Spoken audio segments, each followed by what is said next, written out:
Hey everyone, आपका फिर से स्वागत है आपके अपने यूट्यूब चैनल पर जो कि है प्रभावी कंपटीशन हब और मैं हूं आपकी एजुकेटर शकुंतला गर्ग। तो आज हम जो हमारी इंडियन इकोनॉमी जो हमने स्टार्ट की है, इकोनॉमी जो स्टार्ट की है उसको कंटिन्यू करते हैं। कल की वीडियो जो है अपलोड हो चुकी है, अगर आप लोगों ने नहीं देखी है तो उसको जरूर देखिएगा। उसके अंदर हमने बहुत सारे टॉपिक कवर किए हैं। तो आज हम उसी को ही कंटिन्यू करते हुए हमारे नेक्स्ट टॉपिक पर चलते हैं जो कि क्या है, पॉपुलेशन डेंसिटी। तो पॉपुलेशन डेंसिटी जो है अब हमें आज ये करना है। तो देखिए इसके कौन कौन से क्वेश्चंस आपको देखने को मिलेंगे। In which period did India have the lowest growth rate of population. किस पीरियड के अंदर इंडिया जो है उसकी लोवेस्ट ग्रोथ रेट है पॉपुलेशन की।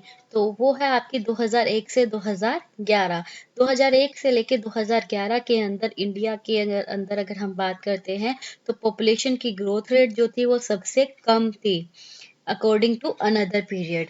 Now, which decade is called the Great Dividing Line of Indian Population? कौन से दशक को जो है इंडियन पॉपुलेशन की सबसे बड़ी डिवाइडिंग लाइन कहा जाता है। तो वो है आपका डिकेड ऑफ 1911 टू 21। 1911 से लेके 1921 का जो दशक था वो जो है सबसे बड़ी डिवाइडिंग लाइन थी इंडियन पॉपुलेशन की। Now according to the 2011 census, what was the growth rate percentage of the population in the decade 2001 से 2011। 2011 सेंसस के हिसाब से अगर हम देखते हैं तो 2001 और 2011 के दशक के अंदर जो है पॉपुलेशन में कितनी परसेंटेज जो है ग्रोथ रेट हुई थी। तो वो थी आपकी 17.7%। Now, where was the negative growth in population recorded in the 2011 census? 2011 के सेंसस के अंदर अगर हम नेगेटिव ग्रोथ की बात करें पॉपुलेशन रिकॉर्ड में जो है वो कहाँ पर थी, वो आपकी नागालैंड के अंदर थी। अब उसके बाद में है where was the highest population growth recorded in the last 2 decade of the 20th century.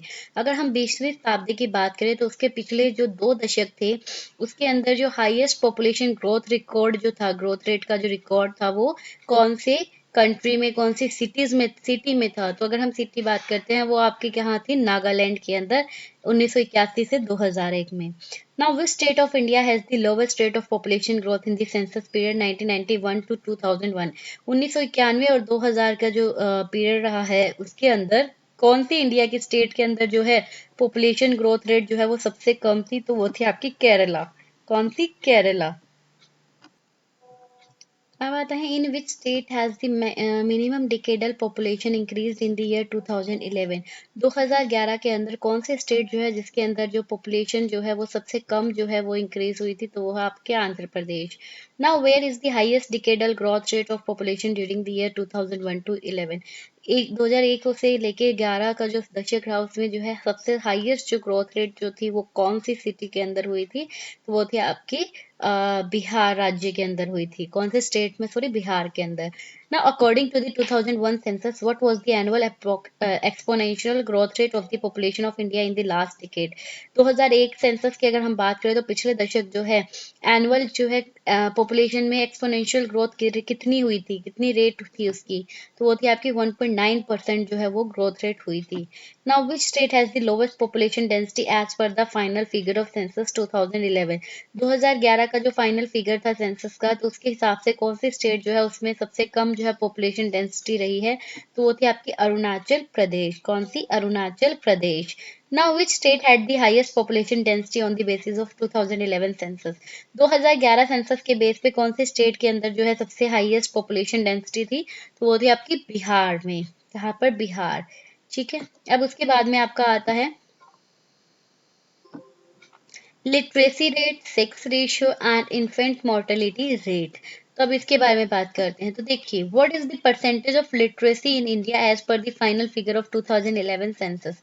2011 census के अकॉर्डिंग, उसके फाइनल फिगर्स के अकॉर्डिंग अगर हम देखते हैं तो क्या परसेंटेज था लिटरेसी रेट का इंडिया के अंदर। इंडिया में लिटरेसी की अगर हम बात करें तो 74.04% था। लिटरेसी आपको पता होगा कि लिटरेसी का मतलब क्या होता है, कि कितने लोग जो है यहाँ पर पढ़े लिखे थे। उसके बाद में आता है according to the 2011 census which state has the least difference in literacy percentage rate of male and female. 2011 census की अगर हम बात करें तो कौन सी ऐसी स्टेट थी जिसके अंदर अगर हम मेल एंड फीमेल की लिटरेसी रेट की बात करें तो उसमें सबसे कम डिफरेंस था। तो वो था आपका मेघालय। कौन सी, मेघालय। इसके बाद में आता है according to the 2011 census which state has the maximum difference in male and female literacy rate. अगर हम 2011 सेंसस की बात करते हैं तो कौन सी स्टेट ऐसी है जिसके अंदर जो है मेल एंड फीमेल के जो लिटरेसी रेट है उसमें सबसे ज्यादा फर्क देखने को मिला, तो वो थी आपकी Uttar Pradesh. Now according to the final figure of census 2011 which state in India has the lowest literacy rate. अगर हम सेंसस 2011 की फाइनल फिगर की बात करते हैं तो उसके हिसाब से इंडिया के अंदर सबसे लोवेस्ट लिटरेसी रेट कौन सी आपकी स्टेट की रही है, तो वो है आपकी बिहार। बिहार की सबसे लोवेस्ट एंड सबसे, अगर हमने हाईएस्ट की बात की थी तो वो किसकी थी आपकी, हाईएस्ट अभी आगे आएगी, हाईएस्ट आपकी आगे देखते हैं, ठीक है। तो सबसे कम किसकी रही है, बिहार की, और सबसे हाईएस्ट वैसे आपकी केरला की रहेगी। Okay. Now, according to the 2011 census, which religious group has recorded the highest literacy percentage? अगर हम religious group की बात करें तो उसमें सबसे highest literacy percentage किसकी रही है, जैन धर्म की। जैन धर्म सुना होगा आप लोगों ने, तो जैन धर्म जो है उसकी सबसे हाईएस्ट लिटरेसी रेट रही है 2011 सेंसस के हिसाब से। तो देखिए अब ये हमने मतलब जो देखा, सबसे अगर बात करें तो लिस्ट डिफरेंस जो था मेल एंड फीमेल में, तो वो मेघालय में था, और मैक्सिमम डिफरेंस सबसे ज्यादा उत्तर प्रदेश में, सबसे लोवेस्ट लिटरेसी रेट बिहार की, और रिलीजियस ग्रुप में सबसे हाईएस्ट लिटरेसी जो परसेंटेज थी वो जैन धर्म की। ना on home is the special impact of the साक्षर भारत प्रोग्राम, किसके ऊपर जो है साक्षर भारत प्रोग्राम का सबसे ज्यादा स्पेशल इम्पैक्ट पड़ा था, फीमेल लिटरेसी के ऊपर, फीमेल की जो लिटरेसी रेट थी उसके ऊपर। नाउ कौन सी इंडियन स्टेट जो है वो फुली लिटरेसी रेट है, अभी हमने बात की केरला की, और सबसे कम किसकी थी, बिहार की। ठीक है। नाउ किस सेंसस डिकेड के अंदर जो है सेक्स रेशियो को रिकॉर्ड किया गया, जो कि इंडिया में सबसे हाईएस्ट डिक्लाइन हुआ था, मतलब डिक्लाइनिंग रेशियो उसका सबसे हाईएस्ट था, तो 1961 से लेकर 1971 का दशक रहा, जिसमें जो लिटरेसी रेट का जो डिक्लाइन था वो सबसे ज्यादा था। इसके बाद में आता है 2011 सेंसस के हिसाब से जो सेक्स रेशियो जो है इंडिया में वो क्या था, 943। Now according to the 2011 census which is the state with the lowest sex ratio. अगर हम लोवेस्ट सेक्स रेशियो की बात करें तो वो कौन सी स्टेट थी, हरियाणा। ठीक है, कौन सी थी, हरियाणा।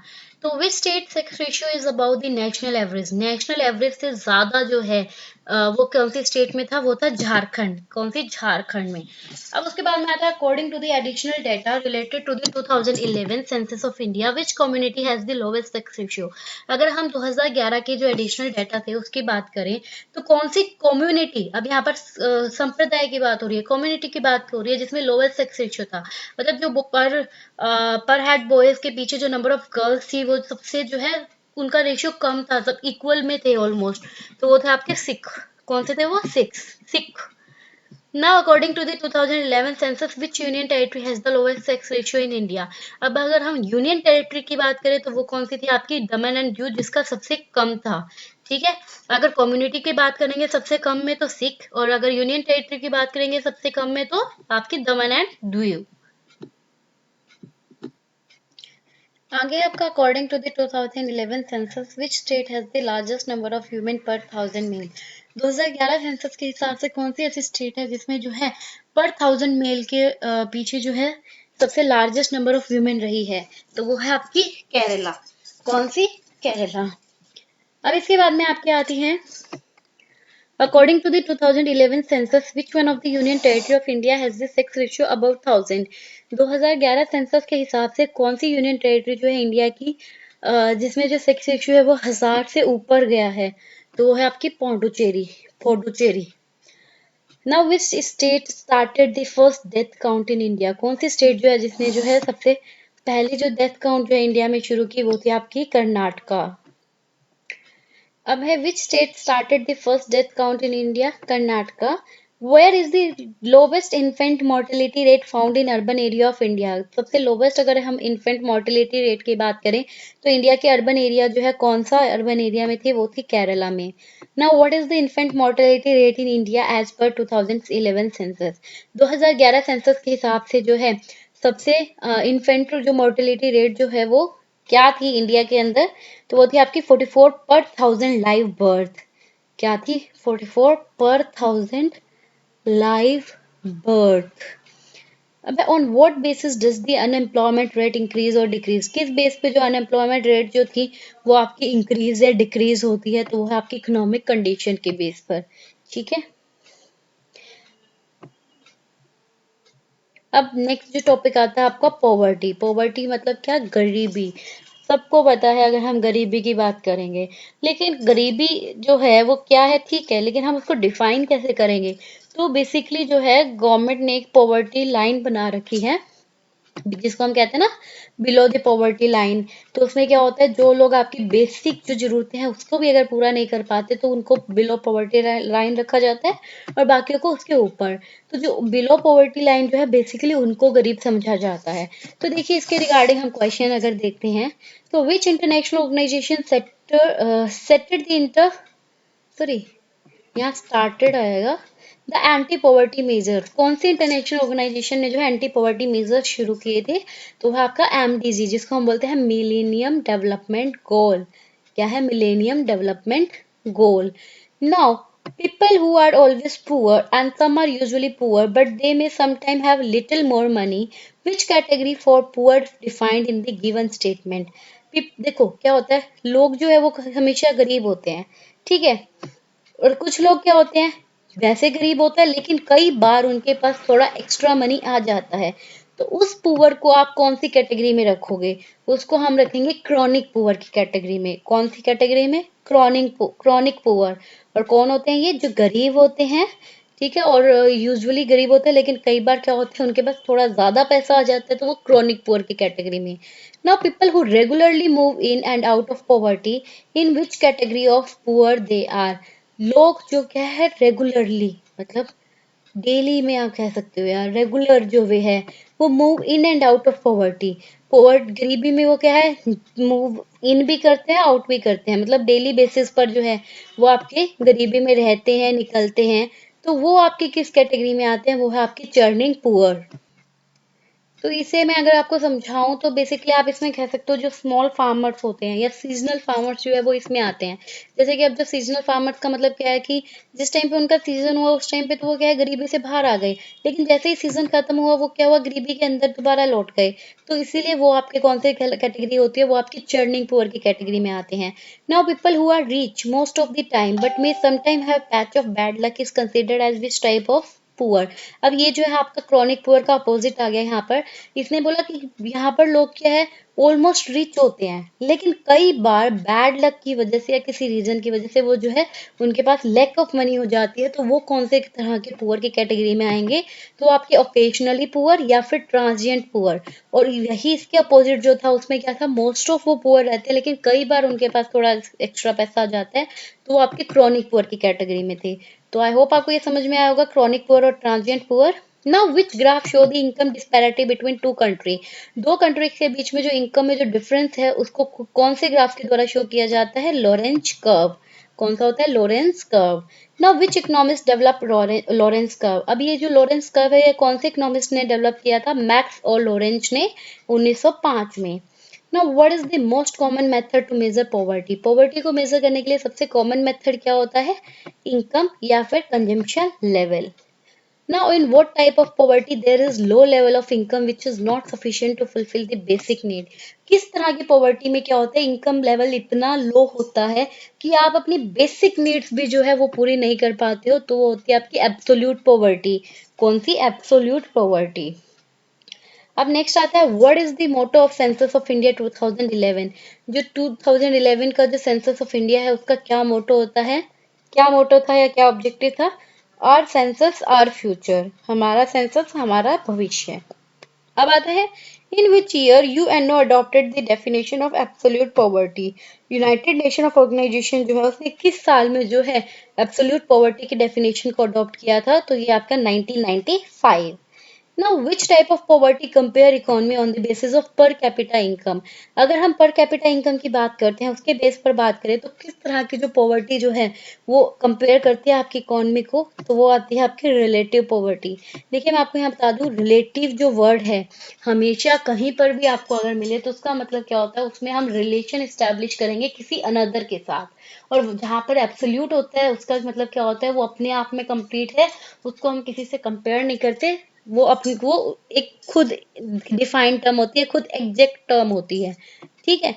नेक्स्ट आता है which graph measure the inequality of income distribution in the economy. कौन सा ग्राफ जो है वो इनकम का जो डिस्ट्रीब्यूशन है उसमें जो इनइक्वालिटी है उसको जो है शो करता है।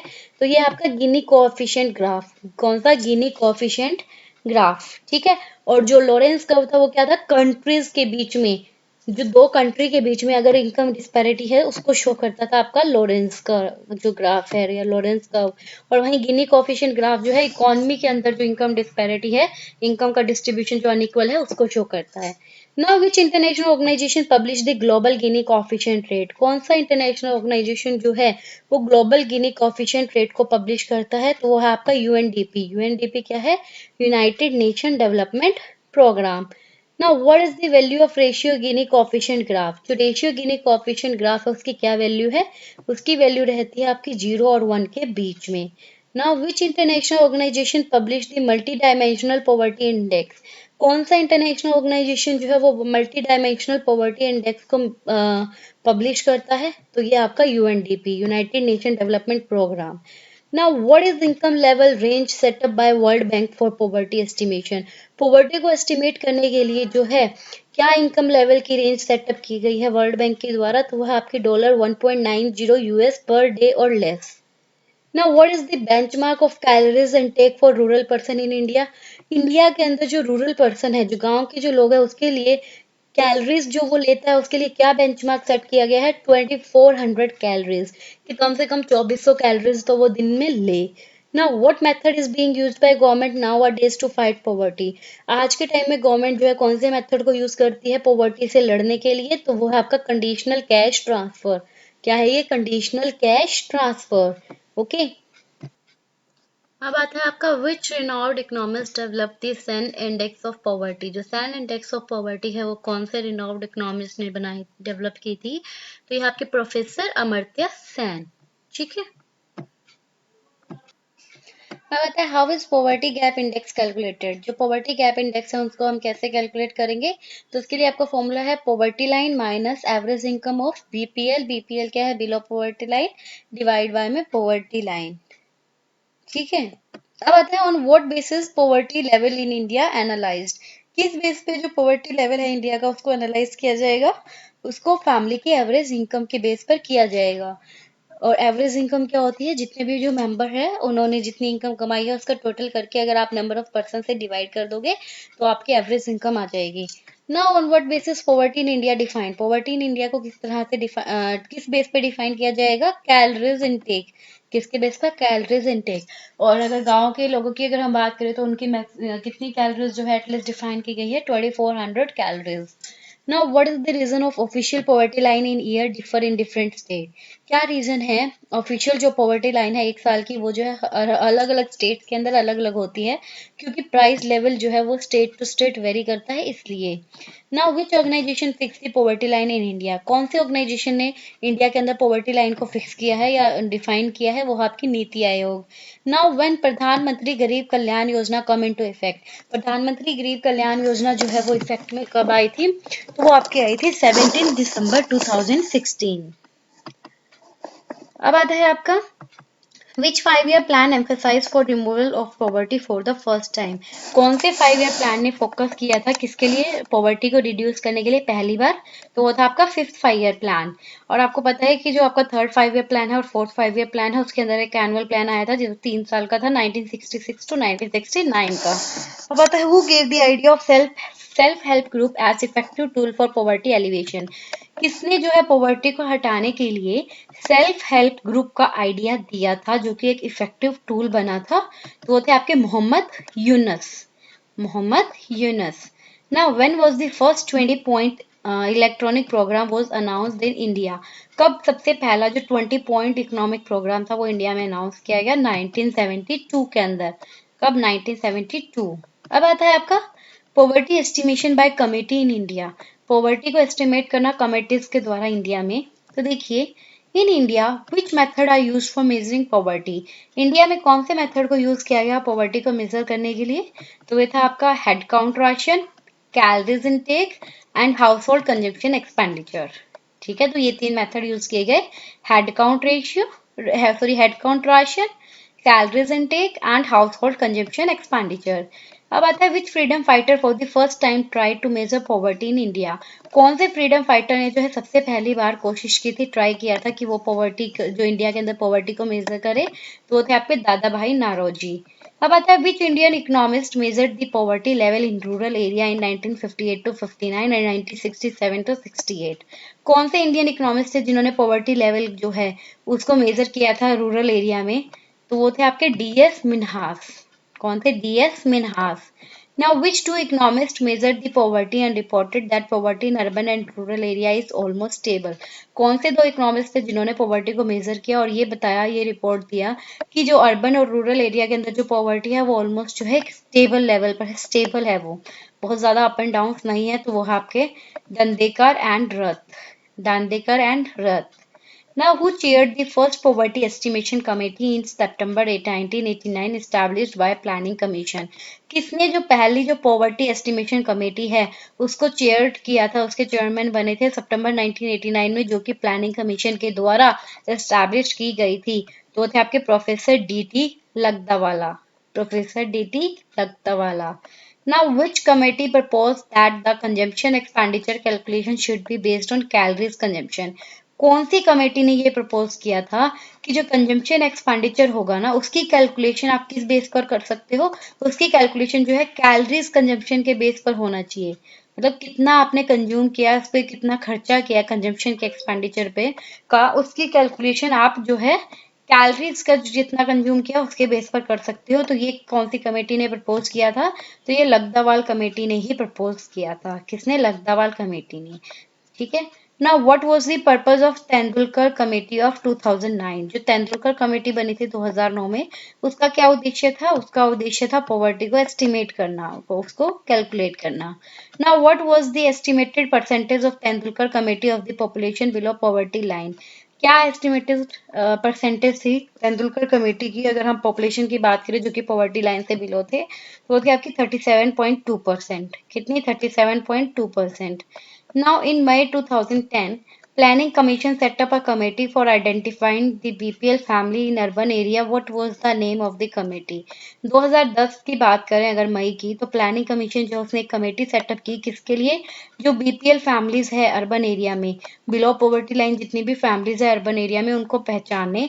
तो उसने उस कमेटी का क्या नाम था? उसका था एस आर हसीम कमेटी।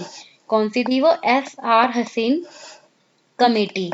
तो एस आर हसीम कमेटी जो है उसने वो कमेटी स्टैब्लिश की गई थी प्लानिंग कमीशन के द्वारा। ठीक है। Now, three-stage approach for identifying poor autonomic exclusion, automatic inclusion, and scoring index for the suggestion of which committee? जो थ्री स्टेज अप्रोच थी पुअर को आइडेंटिफाई करने की, तो वो जो है किस कमेटी की सजेशन थी? वो थी आपकी एस आर हसीम कमेटी की। अब आता है what was the name of expert group on poverty estimation of 2012? 2012 की जो पॉवर्टी एस्टिमेशन के लिए जो एक्सपर्ट ग्रुप था उसका क्या नाम था? रंगराजन कमेटी। क्या नाम था उसका? रंगराजन कमेटी। अब आती है when did Rangarajan committee submitted it's final report? अपनी फाइनल रिपोर्ट रंगराजन कमेटी ने कब सबमिट की थी? 30 जून 2014 को। Now, according to Rangarajan committee, how much money has to be spent by person in rural area so that she does not come below the poverty line? तो Rangarajan committee के अनुसार कितनी money जो है वो एक पर्सन के द्वारा स्पेंड की जानी चाहिए रूरल एरिया में, ताकि कोई भी जो है बिलो द पॉवर्टी लाइन वो ना जा सके। तो वो कितने थे? 32 रुपए। कितने? 32 रुपए। Now, which committee gave the demarcation per capita income of the poverty line as rupees 32 in rural area and 47 in urban area? तो ये भी वही आ गया कि कौन सी कमेटी ने जो है ये बोला था कि जो पॉवर्टी लाइन की जो पर कैपिटा इनकम जो है वो 32 रुपए रूरल एरिया में और 47 रुपए अर्बन एरिया में होनी चाहिए। तो आपकी रंगराजन कमेटी नहीं। Now what was the purpose of setting up NC Saxena committee? जो एनसी सक्सेना कमेटी बनाई गई थी उसका क्या उद्देश्य रहा? तो उसका उद्देश्य क्या था? कंडक्टिंग बीपीएल सेंसस इन रूरल एरिया।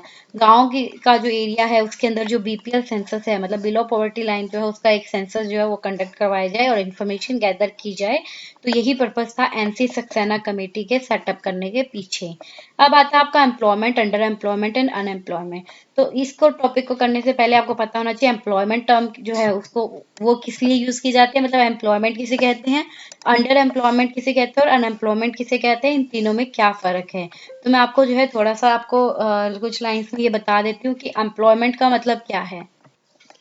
तो अनएम्प्लॉयमेंट आप किसे बोलोगे, देखो जब कोई पर्सन जो है वो काम करना चाहता है, ठीक है, काम करने के लिए एबल भी है और वो क्वालिफाइड भी है उस वर्क को करने के लिए, एंड उसे वो वर्क मिल भी जाता है। कहने का मतलब जिस वेज पे उसे काम मिल रहा है वो उस काम को करने का इच्छुक है, वो काम करने के एबल भी है और वो काम करना भी चाहता है।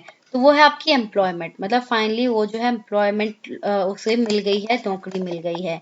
वहीं अगर हम अनएम्प्लॉयमेंट की बात करते हैं, पहले अनएम्प्लॉयमेंट देख लीजिए।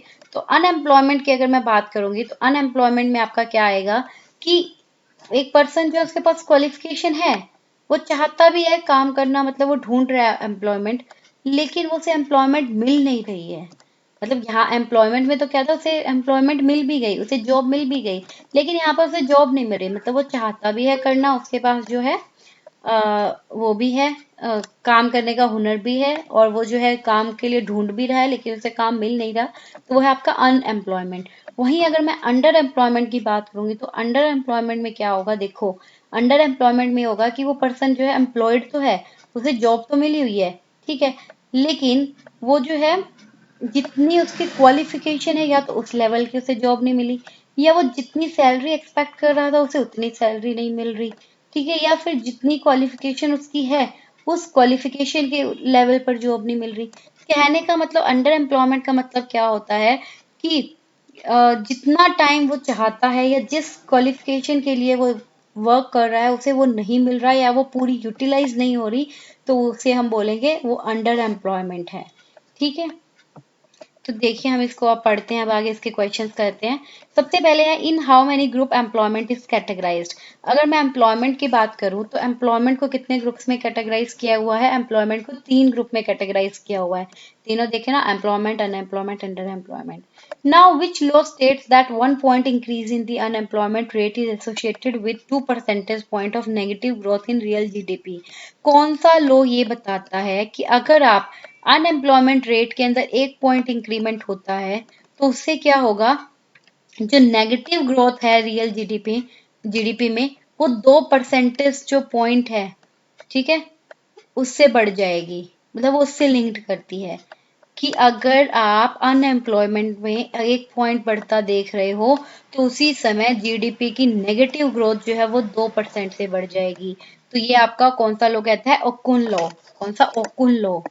ओकुन लॉ आपको ये कहता है, ठीक है। अब उसके बाद में है under which type of employment the person is employed but his capabilities are not fully utilised. किस तरह के एम्प्लॉयमेंट में जो है पर्सन जो है वो एम्प्लॉयड तो है, जॉब तो उसे मिल गई है, लेकिन उसकी कैपेबिलिटी पूरी तरह से यूटिलाइज नहीं हो रही, तो अभी हमने बात की थी वो आपकी अंडर एम्प्लॉयमेंट होती है। Now a person employed only for seasonal basis. अगर किसी पर्सन को सीजनल बेस जो है उसके ऊपर अपॉइंट किया हुआ है तो कौन सी टर्म यूज की जाएगी उसके इस एम्प्लॉयमेंट के लिए, तो ये आपकी होएगी कौन सी टर्म, विजिबल अंडर एम्प्लॉयमेंट। कौन सी ये टर्म आएगी आपकी, विजिबल अंडर एम्प्लॉयमेंट। तो ये आपकी बेसिकली दो तरह, जो अंडर एम्प्लॉयमेंट जो है वो 2 पार्ट में डिवाइड होता है आपका, एक तो विजिबल होता है और एक आपका इनविजिबल होता है, ठीक है। उसके बाद में आपका है what is the rate of unemployment in India. India के अंदर जो अनएम्प्लॉयमेंट है वो क्या रेट चल रही है उसकी, 7.9%। अब आता है आपका which type of unemployment is primarily traced in the agriculture and the unorganised sector of India. किस तरह का अनएम्प्लॉयमेंट जो है सबसे पहले जो है वो एग्रीकल्चर सेक्टर में या अनऑर्गेनाइज सेक्टर जो है उसमें देखने को मिला, वो था आपका डिसगाइज्ड अनएम्प्लॉयमेंट। डिसगाइज्ड अनएम्प्लॉयमेंट क्या होता है गाइस, दिस अगर मैं डिसगाइज्ड अनएम्प्लॉयमेंट की बात करूंगी तो देखो उसमें क्या होता है कि कुछ एक लोग आपने देखे होंगे, या फार्मर्स की मैं बात करूं तो फार्मर्स में क्या होगा, एक खेती की जमीन है अगर, तो आप उसमें देखोगे कि उसका बेटा भी उसी में काम कर रहा है, उसका पोता भी उसी में काम कर रहे हैं, ठीक है, मतलब सारे एक ही उसमें लगे होते हैं, एक ही एक्टिविटी को करने में लगे होते हैं, जबकि उस एक एक्टिविटी को करने के लिए इतने पर्सन की रिक्वायरमेंट ही नहीं है। तो वो क्या है, वो डिसगाइज्ड अनएम्प्लॉयमेंट होती है कि वो काम तो कर रहे हैं लेकिन वो काम करने में उसने पर्सन की जरूरत ही नहीं है, लेकिन फिर भी वो लोग लगे हुए हैं। अब आता है आपका it is an unemployment that occur during certain season of the year. मतलब ये जो है कुछ सीजन जो है उसके टाइम पर ही होती है ये अनएम्प्लॉयमेंट। तो किस तरह की अनएम्प्लॉयमेंट होती है? ये सीजनल अनएम्प्लॉयमेंट होती है। Now which curve represent the relationship between unemployment and the job vacancy rate? कौन सा कर्व रिप्रेजेंट करता है अनएम्प्लॉयमेंट और जॉब वैकेंसी रेट के बीच में रिलेशनशिप को? तो ये आपका बेवरेज कर्व। कौन सा? Beverage curve. Now, what is the reason for high unemployment in developing countries? Developing countries के अंदर अगर हम बात करें तो high unemployment जो है उसके पीछे का कारण क्या है? Lack of complementary factors of production. क्या है उसका? Lack of complementary factors of production. Now in India, which organization collect and publish unemployment related data? India के अंदर कौन सा ऑर्गेनाइजेशन जो है वो कलेक्ट करता है और पब्लिश करता है अनएम्प्लॉयमेंट के रिगार्डिंग डेटा को? तो वह आपका National Sample Survey Organisation. Now for calculating unemployment को कैलकुलेट करने के लिए कितनी मिनिमम डिटरमाइंड डेज जो है वो होते हैं? 180 डेज। कितने? 180 days. Now in which sector unemployment in India is concentrated? किस सेक्टर के अंदर इंडिया का जो अनएम्प्लॉयमेंट जो है वो कंसंट्रेट करता है? वो आपका अनऑर्गेनाइज सेक्टर में। Now when employment is available and the person is not interested to be employed, what kind of unemployment is it? जब employment तो है लेकिन person काम करने में इंटरेस्टेड नहीं है तो ये किस तरह की अनएम्प्लॉयमेंट होगी? Voluntary unemployment. कि मतलब वो जानबूझ के अपनी मर्जी से जो है वो अनएम्प्लॉयड है क्योंकि वो काम करना नहीं चाहता। Now it is a phenomena that is mostly found in capitalist economies. Which type of unemployment is being discussed here? एक फिनोमिना है जो कि मोस्टली आपको कैपिटलिस्ट इकोनॉमीज में देखने को मिलेगा। तो किस तरह की अनएम्प्लॉयमेंट जो है वो यहाँ पर डिस्कस्ड हो रही है? तो कैपिटलिस्ट के अंदर आपको साइक्लिकल अनएम्प्लॉयमेंट देखने को मिलेगी। कौन सी? साइक्लिकल। साइक्लिकल अनएम्प्लॉयमेंट का मतलब क्या होता है? देखो जब बूम हो रहा होता है उस टाइम पर जो है अनएम्प्लॉयमेंट नहीं होती, लेकिन जैसे ही रिसेशन डिप्रेशन आता है उस टाइम पर जो है लोगों को काम नहीं मिलता। तो ये क्या है? According to this life cycle, according to this stages of production या मार्केट, इस तरह से जो है आपकी एम्प्लॉयमेंट भी जो है उस अकॉर्डिंग चेंज होती रहती है। तो बेसिकली ये आपकी जो है कैपिटलिस्ट इकोनॉमी में ही देखने को मिलती है, क्योंकि कैपिटलिस्ट इकोनॉमी में आप देखोगे जैसे ही अगर मार्केट में बूम आया उस टाइम पे ही आपकी अनएम्प्लॉयमेंट की सिचुएशन अलग हो जाती है। अब आता है आपका by which term unemployment during recessionary face is non. देखो आ गया ना, रिसेशन फेस के टाइम पर जो अनएम्प्लॉयमेंट होती है तो उसको किस टर्म से डिस्क्राइब किया जाता है? वो आपकी साइक्लिकल अनएम्प्लॉयमेंट होती है। when more persons are employed for a job which can be accomplished by lesser number of person is termed as। ये भी हमने पीछे किया था। जब एक ही जॉब पर एक मतलब बहुत ज्यादा पर्सन लगे होते हैं जबकि वहां पर लेसर नंबर ऑफ पर्सन जो है उसकी जरूरत होती है, तो उस टर्म को हम क्या बोलेंगे? उसको हम कहेंगे डिस्गाइज्ड अनएम्प्लॉयमेंट। क्या कहेंगे? Disguised unemployment. इसके बाद में आता है when the productive capacity of the economic system of a state is inadequate to create sufficient number of job then the situation is called as. जब प्रोडक्टिव कैपेसिटी जो है हमारे इकोनॉमिक सिस्टम की, ठीक है, वो इतनी एडिक्वेट नहीं होती कि वो जो है जॉब्स को जितनी जरूरत है उतनी जॉब्स को क्रिएट कर सके, तो उस टाइम पर सिचुएशन क्या होगी? उस टाइम पर हमारी स्ट्रक्चरल अनएम्प्लॉयमेंट होगी, क्योंकि हमारा स्ट्रक्चर जो है वही जो है साथ नहीं दे रहा। हमारे स्ट्रक्चर में इतनी कैपेसिटी नहीं है कि वो जॉब जो है उसको क्रिएट कर सके जितनी जॉब की रिक्वायरमेंट है। इसके बाद में आपका क्या आता है? देखिए, a condition in which people want to work but no job is available. ऐसी कंडीशन जिसके अंदर लोग काम करना चाहते हैं लेकिन कोई जॉब ही अवेलेबल नहीं है, तो ये किस तरह की अनएम्प्लॉयमेंट होती है? ये आपकी ओपन अनएम्प्लॉयमेंट है। कौन सी? आपकी ओपन अनएम्प्लॉयमेंट। ना who develop the term technological unemployment? किसने जो ये टर्म है उसको डेवलप किया टेक्नोलॉजिकल अनएम्प्लॉयमेंट को? तो ये आपके माइनर्ड केन्स ने। किसने? माइनर्ड Keynes. Now, when a person move from one job to another, then what kind of unemployment it is referred to? जब एक पर्सन जो है एक जॉब से दूसरी जॉब पर मूव करता है तो ये किस तरह की अनएम्प्लॉयमेंट होती है? ये आपकी फ्रिक्शनल अनएम्प्लॉयमेंट होती है। कौन सी? Frictional. Now by what other names frictional unemployment is known as? किस और नाम से जो है फ्रिक्शनल अनएम्प्लॉयमेंट जो है उसको जाना जाता है? तो इसको सर्च अनएम्प्लॉयमेंट भी कहते हैं। क्या कहते हैं? Search unemployment. Now what is the reason due to which structure unemployment arise? किस वजह से जो स्ट्रक्चर अनएम्प्लॉयमेंट जो है वो अराइज होती है? तो ये आपकी हैवी इंडस्ट्री बायस की वजह से। ठीक है, अब आता है विच type of unemployment is a form of unemployment resulting from a mismatch between demand in the labour market and skills and location of worker seeking employment. तो इसमें बोला किस तरह की जो अनएम्प्लॉयमेंट जो है वो एक फॉर्म होती है एक ऐसे अनएम्प्लॉयमेंट की जिस जो कि क्या है, किसका रिजल्ट होती है, एक जो लेबर मार्केट है, आपकी लेबर मार्केट में जो डिमांड है वो, और जो वर्कर्स एम्प्लॉयमेंट चाहते हैं उनकी जो स्किल्स और लोकेशन है वो, उन दोनों का मिसमैच हो जाता है, तब उस टाइम पे जो अनएम्प्लॉयमेंट रिजल्ट आउट होती है तो वो कौन सी होती है आपकी, मर्क्सियन अनएम्प्लॉयमेंट। कौन सी होती है, मर्क्सियन unemployment. Now, which country stated that lower the employment in an economy, higher the rate of inflation? कौन सा कर्व जो है ये बताता है कि अगर जितनी अनएम्प्लॉयमेंट जो है कम होगी इकोनॉमी में उतनी आपकी इन्फ्लेशन ज्यादा होगी, तो वो आपकी है फिलिप्स कर्व। कौन सा है वो आपका, Phillips curve. Now who advocated the hypothesis of natural rate of unemployment? किसने एडवोकेट किया था ये जो आपका नेचुरल रेट ऑफ अनएम्प्लॉयमेंट है उसकी हाइपोथेसिस को, तो ये आपका मिल्टन फ्रीडमैन ने। Now when a person remain unemployed for a major part of the year then it is known as, अगर एक पर्सन जो है वो अनएम्प्लॉयड रहता है आपके एक साल के मोस्ट ऑफ टाइम पीरियड में, तो उसको हम क्या बोलेंगे, उसको कहेंगे यूजुअल स्टेटस अनएम्प्लॉयमेंट। क्या कहेंगे, यूजुअल स्टेटस अनएम्प्लॉयमेंट।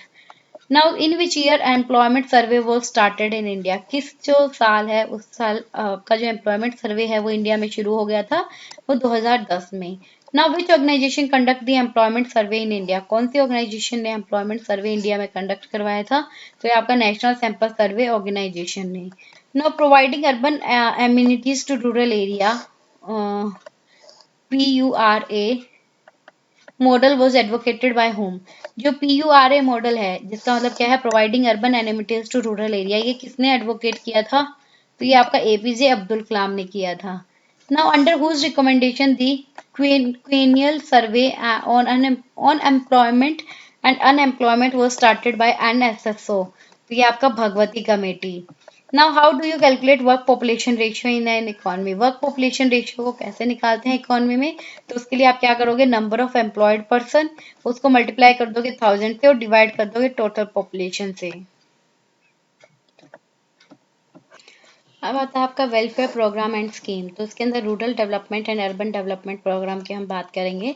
तो which government of India scheme focus on survey of village and mapping with improvised and modern technology like drone, कौन सी गवर्नमेंट ऑफ इंडिया की जो स्कीम थी जिसने फोकस किया था कि विलेज को सर्वे किया जाए एंड जो भी इम्प्रोवाइज्ड या मॉडर्न जो टेक्नोलॉजी है जैसे ड्रोन है उन सबको मैप किया जाए, तो वो थे आपके स्वामित्व स्कीम। कौन सी थी, स्वामित्व स्कीम। नाउ किस ऑर्गेनाइजेशन जैसे कि स्वामित्व स्कीम जो है उसको लॉन्च किया था किस ऑर्गेनाइजेशन ने, मिनिस्ट्री ऑफ पंचायती राज ने। Now what was the launch date of Swamitva scheme, launch date क्या थी इसकी, 24 अप्रैल 2020। Now which ministry launch National Broadband Mission, जो नेशनल ब्रॉडबैंड मिशन है वो कौन सी मिनिस्ट्री ने लॉन्च किया था, मिनिस्ट्री ऑफ कम्युनिकेशंस ने। Now, providing broadband access in all villages in the country by 2022 is the aim of which mission? Broadband provide कराना सभी गांव में, कंट्री के सभी गांव में 2022 तक, तो वो किस मिशन का एम था, नेशनल ब्रॉडबैंड मिशन का। अब आता है व्हेन वाज दीन दयाल उपाध्याय ग्राम ज्योति योजना लॉन्च, दयाल उपाध्याय ग्राम ज्योति योजना कब लॉन्च हुई थी, 25 जुलाई 2015 को। नेक्स्ट है विच एग्जिस्टिंग स्कीम डिड दीन दयाल उपाध्याय ग्राम ज्योति योजना रिप्लेस, कौन सी जो एग्जिस्टिंग स्कीम थी जिसको जो दीन दयाल उपाध्याय ग्राम ज्योति योजना जो है उसने रिप्लेस किया, तो वो थी आपकी राजीव गांधी ग्रामीण विद्युतीकरण योजना। कौन सी, राजीव गांधी ग्रामीण विद्युतीकरण योजना। To provide 24/7 supply of power and round the clock power supply to rural household is the major emphasis of which योजना, 24/7 सप्लाई करना मतलब पूरे 24 घंटे 7 दिन पावर की सप्लाई करना, और round the clock power supply करना किसको, रूरल हाउस होल्ड को, वो मेजर एम्फेसाइज किस योजना का था, वो आपकी दीनदयाल उपाध्याय ग्राम ज्योति योजना का ही था। अब है आपका in which year did Deendayal Upadhyaya Antyodaya Yojana launched, DAY जो दीनदयाल उपाध्याय अंत्योदय योजना जो है वो कब लॉन्च हुई थी, कौन से ईयर में, 25 सितंबर 2014 के अंदर। The urban division of Deendayal Upadhyaya Antyodaya Yojana is implemented by, ये जो अर्बन डिवीजन जो है ये DAY का वो इम्प्लीमेंट किसके द्वारा किया गया था, ministry of housing and urban poverty elevation के द्वारा। अब ना rural division of DAY named as Deen Dayal Upadhyaya Grameen Kaushal Yojana will be implemented by which ministry. ये जो DAY नेम जो है रूरल डिवीजन ऑफ दीन दयाल उपाध्याय अंत्योदय योजना जो है उसको दीन दयाल उपाध्याय ग्रामीण कौशल योजना जो है वो इम्प्लीमेंट किया जाएगा किस मिनिस्ट्री के द्वारा? मिनिस्ट्री ऑफ रूरल डेवलपमेंट के द्वारा। Now what is the minimum entry age for Deen Dayal Upadhyaya Grameen Kaushal योजना? दीनदयाल उपाध्याय ग्रामीण कौशल योजना के लिए मिनिमम एंट्री क्या होनी चाहिए? 15 साल। तो अंडर विच स्कीम दी आजीविका ग्रामीण एक्सप्रेस योजना वाज लॉन्च? किस स्कीम के अंदर जो आजीविका ग्रामीण एक्सप्रेस योजना है वो लॉन्च हुई थी? वो आपकी दीनदयाल अंत्योदय योजना नेशनल रूरल लाइवलीहुड मिशन के द्वारा, मिशन स्कीम में। तो अब आते हैं provided alternative source of livelihood to member of self help group is the objective of which Yojana? Alternative जो सोर्स है लाइवलीहुड का वो सेल्फ हेल्प ग्रुप के मेंबर्स को प्रोवाइड करना, वो किस योजना का ऑब्जेक्टिव था? आजीविका ग्रामीण एक्सप्रेस। अब है आपका which state launch the Antyodaya programme for the first time? सबसे पहले जो अंत्योदय प्रोग्राम है वो कौन सी स्टेट ने लॉन्च की थी? Rajasthan. Now which agency implement the PM employment generation programme? कौन सी एजेंसी ने इंप्लीमेंट किया था पीएम एम्प्लॉयमेंट जनरेशन प्रोग्राम को? तो आपका Khadi and village industries commission ने। अब आता है which one of the following scheme was launched with the objective of helping the poor in rural area to become self employed? कौन सी स्कीम जो थी जो वो लॉन्च की गई थी गरीबों की हेल्प करने के उद्देश्य से रूरल एरिया में, ताकि वो सेल्फ एम्प्लॉयड बन सके? तो वो थी आपकी train youth for self employment. कौन सी थी? Train youth for self employment. अब आता है विच scheme is launched for generating employment for the uneducated youth of the country? Country के अनएजुकेटेड यूथ को एम्प्लॉयमेंट जनरेट करने के लिए कौन सी स्कीम लॉन्च की गई? National career service. Now when was स्वच्छ भारत अभियान लॉन्च? स्वच्छ भारत अभियान कब लॉन्च हुआ? 2 अक्टूबर 2014 को। विच मिनिस्ट्री रेगुलेट द स्वच्छ भारत ग्रामीण? स्वच्छ भारत ग्रामीण को कौन सी मिनिस्ट्री रेगुलेट करती है? Ministry of drinking water and sanitation. Now plastic Se Raksha Swachhata Pakhwada, Swachhata Shramdaan, Swachhata Hi Seva are the different campaign under which abhiyan? ये जो अलग अलग कैंपेन है ये किस अभियान के अंडर है? स्वच्छ भारत अभियान के। Now under which ministry the Shyama Prasad Mukherjee urban mission was launched? किस मिनिस्ट्री के अंदर जो श्याम प्रसाद मुखर्जी अर्बन मिशन है वो लॉन्च हुआ? वो है मिनिस्ट्री ऑफ रूरल डेवलपमेंट। अब आता है आपका which travelling scheme was merged with Shyam Prasad Mukherjee rural rurban mission? कौन सी स्कीम जो है वो मर्ज की गई थी SPMRM के साथ? तो थी आपकी प्रोवाइडिंग अर्बन एम्यूनिटीज इन रूरल एरिया। रूरल एरिया गांव के एरिया में जो अर्बन की जो सर्विसेज है उनको प्रोवाइड करवाना। Now to provide urban amenities to village like electricity water road etcetera is the objective of which mission? कि अर्बन एम्यूनिटीज प्रोवाइड करवाना गांव में, जैसे कि बिजली देना, पानी, रोड्स एक्सेट्रा, ये किस मिशन का ऑब्जेक्टिव है? ये आपका श्याम प्रसाद मुखर्जी रर्बन मिशन का ऑब्जेक्टिव है। अब आता है आपका when was National Rural Livelihood Mission launch? कब मिशन लॉन्च हुआ था? ये 3 जून 2011 को। Which scheme was restructured as National Rural Livelihood Mission? कौन सी स्कीम जो है रिस्ट्रक्चर्ड हुई थी? स्वर्ण जयंती ग्रामीण स्वरोजगार योजना। Now creating effective platform to enable the rural poor to increase their household income by means of sustainable livelihood enhancements and better access to financial services are the objective of which mission? कि एक effective platform जो है वो उसको create करना, ताकि जो लोग हैं, जो गरीब लोग जो है वो अपनी हाउस होल्ड इनकम को बढ़ा सके और जो है वो अपनी फाइनेंशियल सर्विस को इन्हांस कर सके, बेटर कर सके। तो ये किस मिशन का ऑब्जेक्टिव है? ये आपका नेशनल रूरल लाइवलीहुड मिशन का ऑब्जेक्टिव है। नाउ इन विच ईयर दी प्रधानमंत्री आदर्श ग्राम योजना लॉन्च? प्रधानमंत्री आदर्श ग्राम योजना कब लॉन्च हुई थी? मार्च 2010 में। Initiative for the empowerment of deprived section in rural area with special emphasise on scheduled caste is the objective of which Yojana? की जो डिप्राइव्ड सेक्शन है रूरल एरिया के, उनको एम्पावरमेंट देना, उसके लिए इनिशिएटिव स्टार्ट करना, साथ ही साथ जो शेड्यूल्ड कास्ट है उसके ऊपर स्पेशल फोकस करना, ये किस योजना का ऑब्जेक्टिव है? ये आपका प्रधानमंत्री आदर्श ग्राम योजना का ऑब्जेक्टिव है। Now initially under whose prime ministrialship the 20 point programme was launched? किस प्राइम मिनिस्टर की लीडरशिप के अंदर जो है 20 पॉइंट प्रोग्राम जो है वो आपका लॉन्च हुआ? तो ये इंदिरा गांधी 1975 की। Now which program has been restructured as TPPB 2006। कौन से प्रोग्राम को रिस्ट्रक्चर किया गया? TPP 20 पॉइंट प्रोग्राम 2006, तो उसके लिए 20 पॉइंट प्रोग्राम आ गया। Now under which ministry the 15 point programme was launch? किस मिनिस्ट्री के अंदर जो 15 पॉइंट प्रोग्राम था उसको लॉन्च किया गया? ये मिनिस्ट्री ऑफ माइनॉरिटी अफेयर्स के अंदर। Now, to ensure that the benefit of various government scheme for the underprivileged reach the disadvantaged section of minority community was the objective of which program? ये check करना कि जो various government की जो scheme है उसका जो बेनिफिट्स है जो अंडर प्रिविलेज्ड के लिए था वो जो है उस डिसएडवांटेज सेक्शन तक पहुंच सके, जैसे माइनॉरिटी कम्युनिटीज हो गई। तो ये किस प्रोग्राम का ऑब्जेक्टिव था? ये आपका 15 पॉइंट प्रोग्राम का ही आपका ऑब्जेक्टिव रहा। Now, under which ministry the प्रधानमंत्री ग्राम सड़क योजना was launched? किस मिनिस्ट्री के अंदर प्रधानमंत्री ग्राम सड़क योजना जो है वो लॉन्च की गई? मिनिस्ट्री ऑफ रूरल डेवलपमेंट में।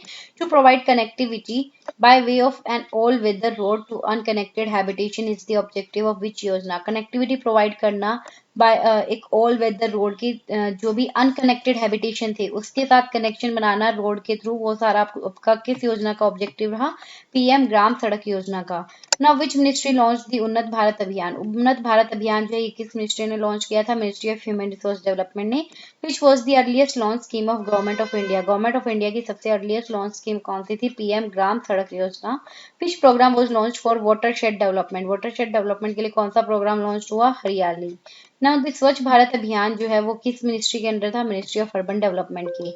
अब आता है solid waste management, waste water treatment, information, education, communication and capacity building, ये सारे नए कंपोनेंट किस मिशन के हैं? स्वच्छ भारत मिशन 2.0 के। नाउ किस ministry under which ministry the heritage city development and augmentation योजना? तो हृदय की फुल फॉर्म क्या थी? Heritage city development and augmentation योजना। वो लॉन्च हुई थी किस मिनिस्ट्री के under? Ministry of urban development के अंदर। नाउ प्रिजर्व करना एंड रिवाइटलाइज करना हेरिटेज सिटी जो है इंडिया की उसको, ताकि वो अपने यूनिक कैरेक्टर को रिफ्लेक्ट कर सके, और साथ ही साथ एंकरेज करना जो डेवलपमेंट है aesthetical, appealing, accessible, informative and secured environment जो है हेरिटेज सिटीज के अंदर, वो सब किस स्कीम का ऑब्जेक्टिव है? वो आपका हृदय का ही है। हृदय क्या है? Heritage city development and augmentation Yojana. अब आता है which ministry launch the Prasad scheme?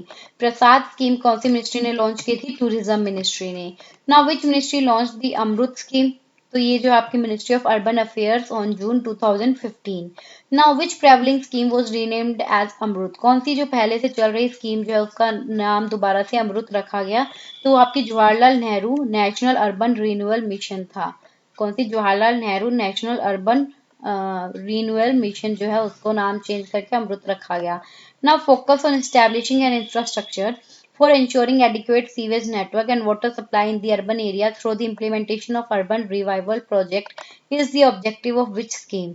कि फोकस करना कि एक इंफ्रास्ट्रक्चर स्टैब्लिश किया जाए ताकि ये चेक कर सके कि एक एडिक्वेट सीवेज नेटवर्क जो है वो बना हो और वाटर सप्लाई हो रही हो अर्बन एरिया में। किसके थ्रू? अर्बन रिवाइवल प्रोजेक्ट के इम्प्लीमेंटेशन के थ्रू। तो ये किस स्कीम का ऑब्जेक्टिव है? अमृत का। Now build more than 2 crore home across all urban location, सभी अर्बन लोकेशन में 2 करोड़ जो है उसके अराउंड होम्स को बनाना अगले 7 सालों में अर्बन पुअर के लिए। तो ये किस योजना का ऑब्जेक्टिव है? PM Awas Yojana urban. अब कितनी सिटीज जो है वो कवर्ड हो रही है स्मार्ट सिटी स्कीम यूपी के अंदर? तो वो 10 है। Saubhagya scheme is related to which of the area? Saubhagya scheme जो है वो किस एरिया से रिलेटेड है? Achieving a universal household electrification. Now what when was Jawaharlal Nehru national Urban Renewable ministry launch? कब जो Jawaharlal Nehru national urban renewal Mission launch हुआ था? 3 दिसंबर 2005 को। ठीक है। और इसी को जो जवाहरलाल नेहरू जो है इसका नाम चेंज करके क्या रखा गया? अमृत। इसके बाद में आपका आता है focus on bringing about efficiency in urban infrastructure service delivery mechanism are the objective of which mission? Efficiency लेकर आना अर्बन इंफ्रास्ट्रक्चर में और सर्विस डिलीवर करना, ये सारे मैकेनिज्म जो है किस मिशन के ऑब्जेक्टिव थे? Jawaharlal Nehru national urban renewal mission के। नाउ व्हेन वो स्वर्ण जयंती शहरी रोजगार योजना स्टार्टेड? कब स्वर्ण जयंती शहरी रोजगार योजना शुरू हुई थी? 1 दिसंबर 1997 को। एंड कब MNREGA what does MNREGA stand for? MNREGA जो है उसकी क्या मतलब है? तो उसका है national rural development guarantee act. National rural development guarantee act. Now when was MNREGA implemented, ये 2 फरवरी 2006 को। According to the world bank group reports, which Indian scheme has ranked as world largest public work programme, कि कौन सी India की जो scheme है उसको rank किया गया है वर्ल्ड की लार्जेस्ट पब्लिक वर्क प्रोग्राम को, मनरेगा को। Now under which ministry the MNREGA was launched, MNREGA जो है वो कौन सी मिनिस्ट्री में लॉन्च हुई थी, मिनिस्ट्री ऑफ रूरल डेवलपमेंट। अब आता है what is the largest rural employment generation programme, सबसे largest rural employment generation programme कौन सा है, MNREGA. Now what is the objective of MNREGA, तो ये है आपकी इनहांस करना रूरल इनकम को। Now from a family who is eligible under MNREGA, MNREGA की बात करें तो कौन फैमिली के अंदर कौन एलिजिबल होगा, कोई भी हाउस होल्ड का अडल्ट मेंबर, कौन होगा, हाउस होल्ड का adult member. Now which was the first district in the country to geo tag all assets created under MNREGA, MNREGA के अंदर जो है जितनी सारी एसेट्स क्रिएट होती है, तो कौन सी पहली डिस्ट्रिक्ट है कंट्री की जिसने जियो टैग दिया था, वो है Kangra, Himachal Pradesh. Now which government propose the idea of pilot scheme for generating rural employment को जनरेट करने के लिए कौन सी गवर्नमेंट जो है उसने पायलट स्कीम को प्रपोज किया, तो ये है आपकी 1991 में पीवी नरसिम्हा राव गवर्नमेंट, कौन है, 1991 में पीवी नरसिम्हा रॉय की गवर्नमेंट ने।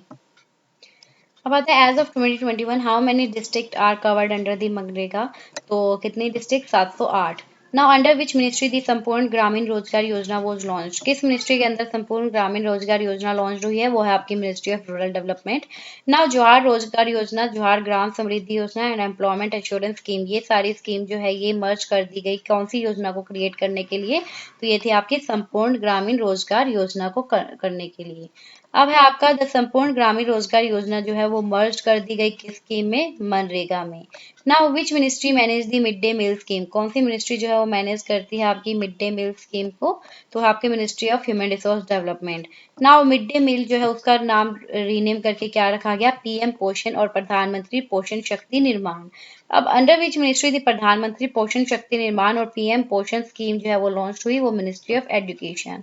Now providing nutritional meals to school children, school के बच्चों को न्यूट्रिशनल मील प्रोवाइड करना, रिवैम्प्ड स्कीम जो है वो भी फोकस करेगी किस पे, मॉनिटर करना न्यूट्रिशनल लेवल जो है स्कूल चिल्ड्रन का, वो सारे मेजर एम्फेसाइज कौन सी स्कीम पर डालते हैं, पीएम पोषण स्कीम पर।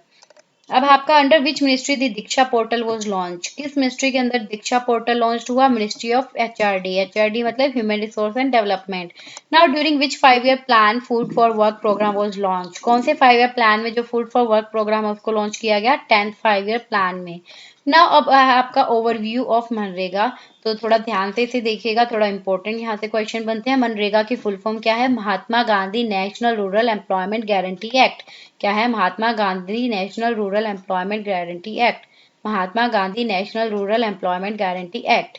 नाउ व्हेन दी मनरेगा स्कीम ऑफिशियली लॉन्च्ड, ये ऑफिशियली लॉन्च कब हुई थी, 2 फरवरी 2006 को। The Mahatma Gandhi national rural employment guarantee act जो है ये पास हुआ था 23 अगस्त 2005 को।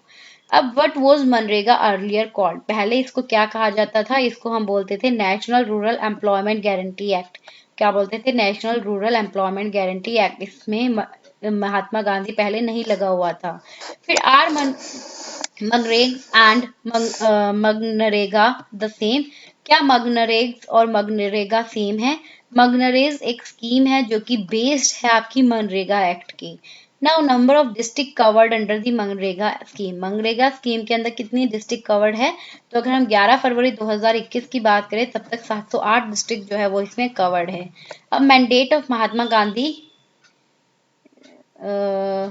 महात्मा Gandhi national rural employment guarantee scheme, तो उसके मैंडेट क्या है, तो प्रोविजन की अगर हम बात करें तो at least 100 day of work that provide guarantee ways in a financial year, मतलब 100 डे जो है काम आपको जो है करना होगा जो कि प्रोवाइड करेगी आपको गारंटी वेजेस एक साल के अंदर जो फाइनेंशियल ईयर होता है उसमें, ठीक है।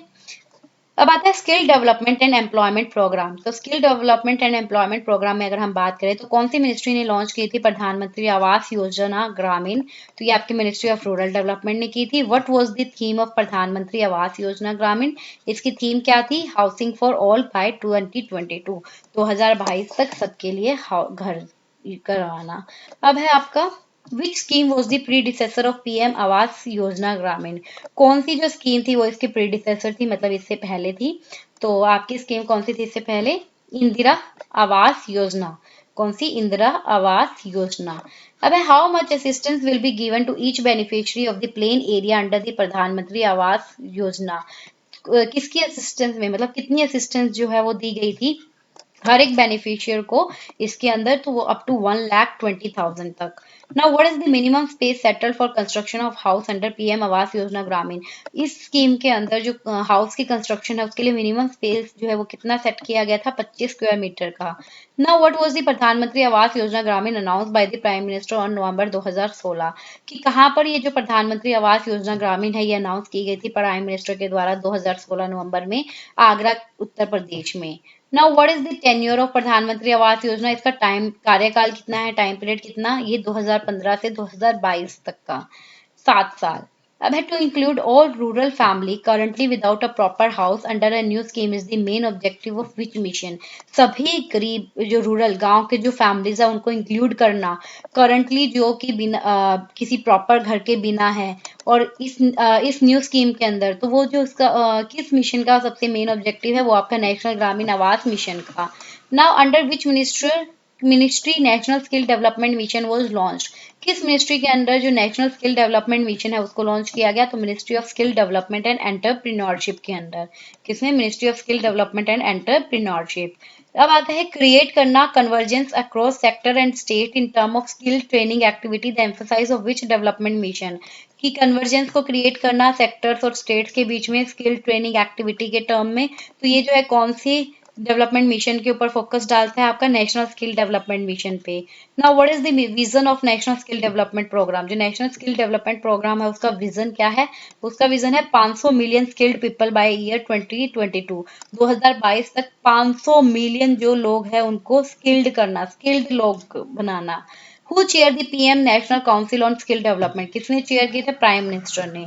अब ministry of HRD, finance, heavy industry, rural development, housing and urban poverty alleviation, ये सारे जो है वो ये मेंबर थे कौन सी काउंसिल के स्किल डेवलपमेंट की? तो वो थे आपकी पीएम नेशनल काउंसिल।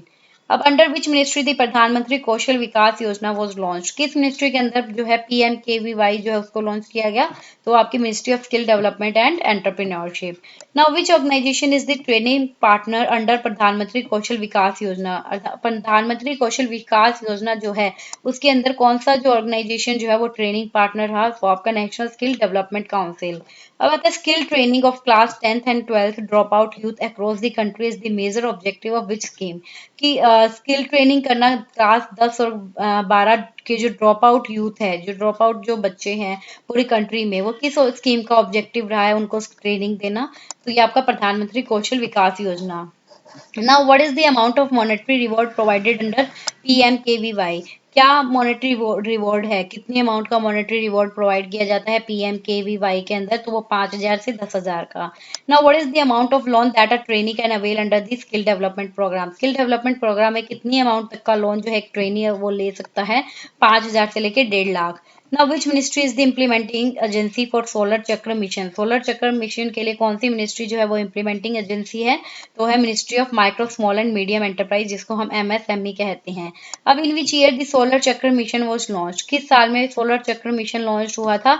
27 जून 2018 को। कब हुआ था? 27 जून 2018।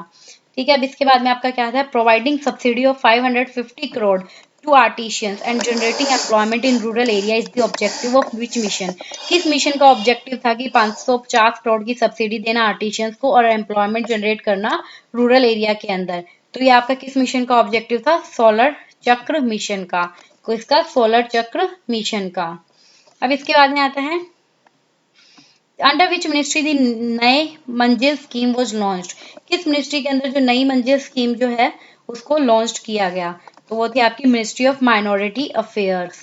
नाउ व्हेन वाज नई मंजिल स्कीम लॉन्च्ड? और अब ये लॉन्च्ड हुई कब थी? 8 अगस्त 2015 को पटना से। Now formal school education and skilling of school drop out particularly Muslim community is the objective of which scheme? Formal school education, formal level की स्कूल एजुकेशन देना और जो बच्चों ने स्कूल ड्रॉप आउट कर दिया है, छोड़ दिया है, उनको स्किल प्रोवाइड करवाना, बेसिकली मुस्लिम के जो संप्रदाय के जो लोग हैं उनको। तो ये किस स्कीम का आपका ऑब्जेक्टिव रहा है? ये आपका नई मंजिल स्कीम का ऑब्जेक्टिव था। अब आता है under which ministry the USTTAD scheme was launched. किस मिनिस्ट्री के अंदर जो उस्ताद स्कीम जो है वो लॉन्च हुई थी? तो वो आपकी थी मिनिस्ट्री ऑफ माइनॉरिटी अफेयर्स। कौन सी? Ministry of minority affairs. अब when was Ustad scheme launch? Ustad scheme launch कब हुई थी? 14 मई 2015 को, वाराणसी से। कब? 14 मई 2015, वाराणसी। अब उसके बाद में आपकी आती है improve condition of Banaras sari weavers who belongs to Muslim minority community is the major emphasise of which scheme. कौन सी स्कीम का मेजर एम्फेसाइज जो था वो बनारस की जो साड़ी बुनकर है उनकी कंडीशन को इम्प्रूव करना, जो भी मुस्लिम समुदाय से बिलोंग करते हैं, तो वो आपकी उस्ताद कमेटी था। अब विच मिनिस्ट्री लॉन्च वन बंधु कल्याण योजना? वन बंधु कल्याण योजना कौन सी मिनिस्ट्री ने लॉन्च किया? मिनिस्ट्री ऑफ ट्राइबल अफेयर्स ने। Now creating enable environment for need based and outcome oriented holistic development of tribal people is the objective of which योजना। कि एक इनेबल इन्वायरमेंट जो उनकी जो नीड है उसके अकॉर्डिंग एंड एक आउटकम ओरिएंटेड होलिस्टिकल डेवलपमेंट करना ट्राइबल लोगों की, तो वो आपकी किस योजना का ऑब्जेक्टिव है? वो वन बंधु कल्याण योजना का। Now which ministry is the implementing agency for Pandit Deendayal Upadhyaya Shramev Jayate Karyakram PDDUSJK। तो कौन सी मिनिस्ट्री ने इम्प्लीमेंट किया था? ये तो मिनिस्ट्री ऑफ लेबर ने। अब आता है what is the objective of श्रम सुविधा पोर्टल? श्रम सुविधा पोर्टल का ऑब्जेक्टिव क्या था? कंसोलिडेट करना जो लेबर इंस्पेक्शन है उसकी इन्फॉर्मेशन को और उसके एनफोर्समेंट को। अब introduction of smart card for worker in unorganised sector is the objective of. Smart card को इंट्रोड्यूस करना वर्कर्स जो है अनऑर्गेनाइज सेक्टर के उनके लिए, तो ये किसका ऑब्जेक्टिव है? ये आपका रिवैम्प्ड राष्ट्रीय स्वास्थ्य योजना। किसका? रिवैम्प्ड राष्ट्रीय स्वास्थ्य योजना। क्या है? स्मार्ट कार्ड जो है वर्कर्स के लिए इंट्रोड्यूस करवाना जो कि अनऑर्गेनाइज सेक्टर जो के अंदर वर्क कर रहे हैं। तो ये किसका ऑब्जेक्टिव है? आपका रिवैम्प्ड राष्ट्रीय स्वास्थ्य योजना। ठीक है। अब उसके बाद में आपका आता है वुमेन एम्पावरमेंट प्रोग्राम, जो हम पढ़ेंगे अभी। आगे है आपका वुमेन एम्पावरमेंट प्रोग्राम। तो ये देखिए इसमें क्या है, which ministry is the nodal agency for implementing the Beti Bachao Beti Padhao scheme. कौन सी मिनिस्ट्री जो है वो नोडल एजेंसी थी ये जो बेटी बचाओ बेटी पढ़ाओ स्कीम को इम्प्लीमेंट करने के लिए? तो ये थे आपकी ministry of women and child development. उसके बाद में आता है मुख्यमंत्री कन्या विवाह योजना जो है वो umbrella scheme started under which scheme. जो मुख्यमंत्री कन्या विवाह योजना बिहार के अंदर अम्ब्रेला स्कीम थी वो कौन सी स्कीम के अंदर शुरू हुई थी? ये बेटी बचाओ बेटी पढ़ाओ स्कीम के अंदर। Now when was the Beti Bachao Beti Padhao scheme started in India? तो ये कब इंडिया में कब स्टार्ट हुई थी? जनवरी 2015 में। अब आता है where was the Beti Bachao Beti Padhao scheme launch in जनवरी 2015। जनवरी 2015 में ये जो स्कीम है ये कहाँ पर लॉन्च हुई थी? ये पानीपत हरियाणा में हुई थी। In how many district of the country the Beti Bachao Beti Padhao scheme is being implemented in the first phase. अपने पहले फेज के अंदर कितनी डिस्ट्रिक्ट जो है उसके अंदर ये बेटी बचाओ बेटी पढ़ाओ स्कीम जो है वो इम्प्लीमेंट हुई थी? तो बेसिकली 100 डिस्ट्रिक्ट के अंदर। Now which ministry is the implementing agency for the national nutrition mission? National nutrition mission के लिए कौन सी मिनिस्ट्री जो है वो इम्प्लीमेंटिंग एजेंसी थी? तो वो थी आपकी ministry of women and child development. Now which scheme will empower rural women through community participation? Community participation के द्वारा कौन सी स्कीम जो है वो रूरल वुमेन को एम्पावरमेंट देती है? तो वो है आपकी प्रधानमंत्री महिला शक्ति केंद्रीय योजना। Now Panchdhara Yojana is related to which field? ये जो है कौन सी फील्ड से रिलेटेड है आपकी? ये वुमेन वेलफेयर एंड डेवलपमेंट से। Now where was the national nutrition mission for women launched on 8 मार्च 2018? 8 मार्च 2018 को नेशनल न्यूट्रिशन मिशन जो है वुमेन के लिए वो कहाँ पर लॉन्च हुआ था? वो हुआ था आपका झुंझुनू राजस्थान के अंदर। To reduce the level of undernutrition and also enhance the nutritional status of children, pregnant mother and lactating mother in the country is the chief objective of which mission? जो अंडर न्यूट्रिशन है उसके level को कम करना और साथ ही साथ जो चिल्ड्रन का न्यूट्रिशनल स्टेटस है उसको बढ़ाना, और जो प्रेग्नेंट मदर या फिर लैक्टेटिंग मदर है कंट्री की उसके न्यूट्रिशनल स्टेटस को इंक्रीज करना। तो ये सब किस मिशन के चीफ ऑब्जेक्टिव रहे हैं? ये आपके नेशनल न्यूट्रिशन मिशन के जो है वो आपके चीफ ऑब्जेक्टिव है। इसके बाद में अब आपका आता है नेक्स्ट देखिए, under which umbrella scheme the PMMSK scheme was part of? उसने क्या बोला? कौन सी अम्ब्रेला स्कीम के अंदर जो PMMSK स्कीम जो है वो पार्ट है? तो ये आपका mission for protection and empowerment of women.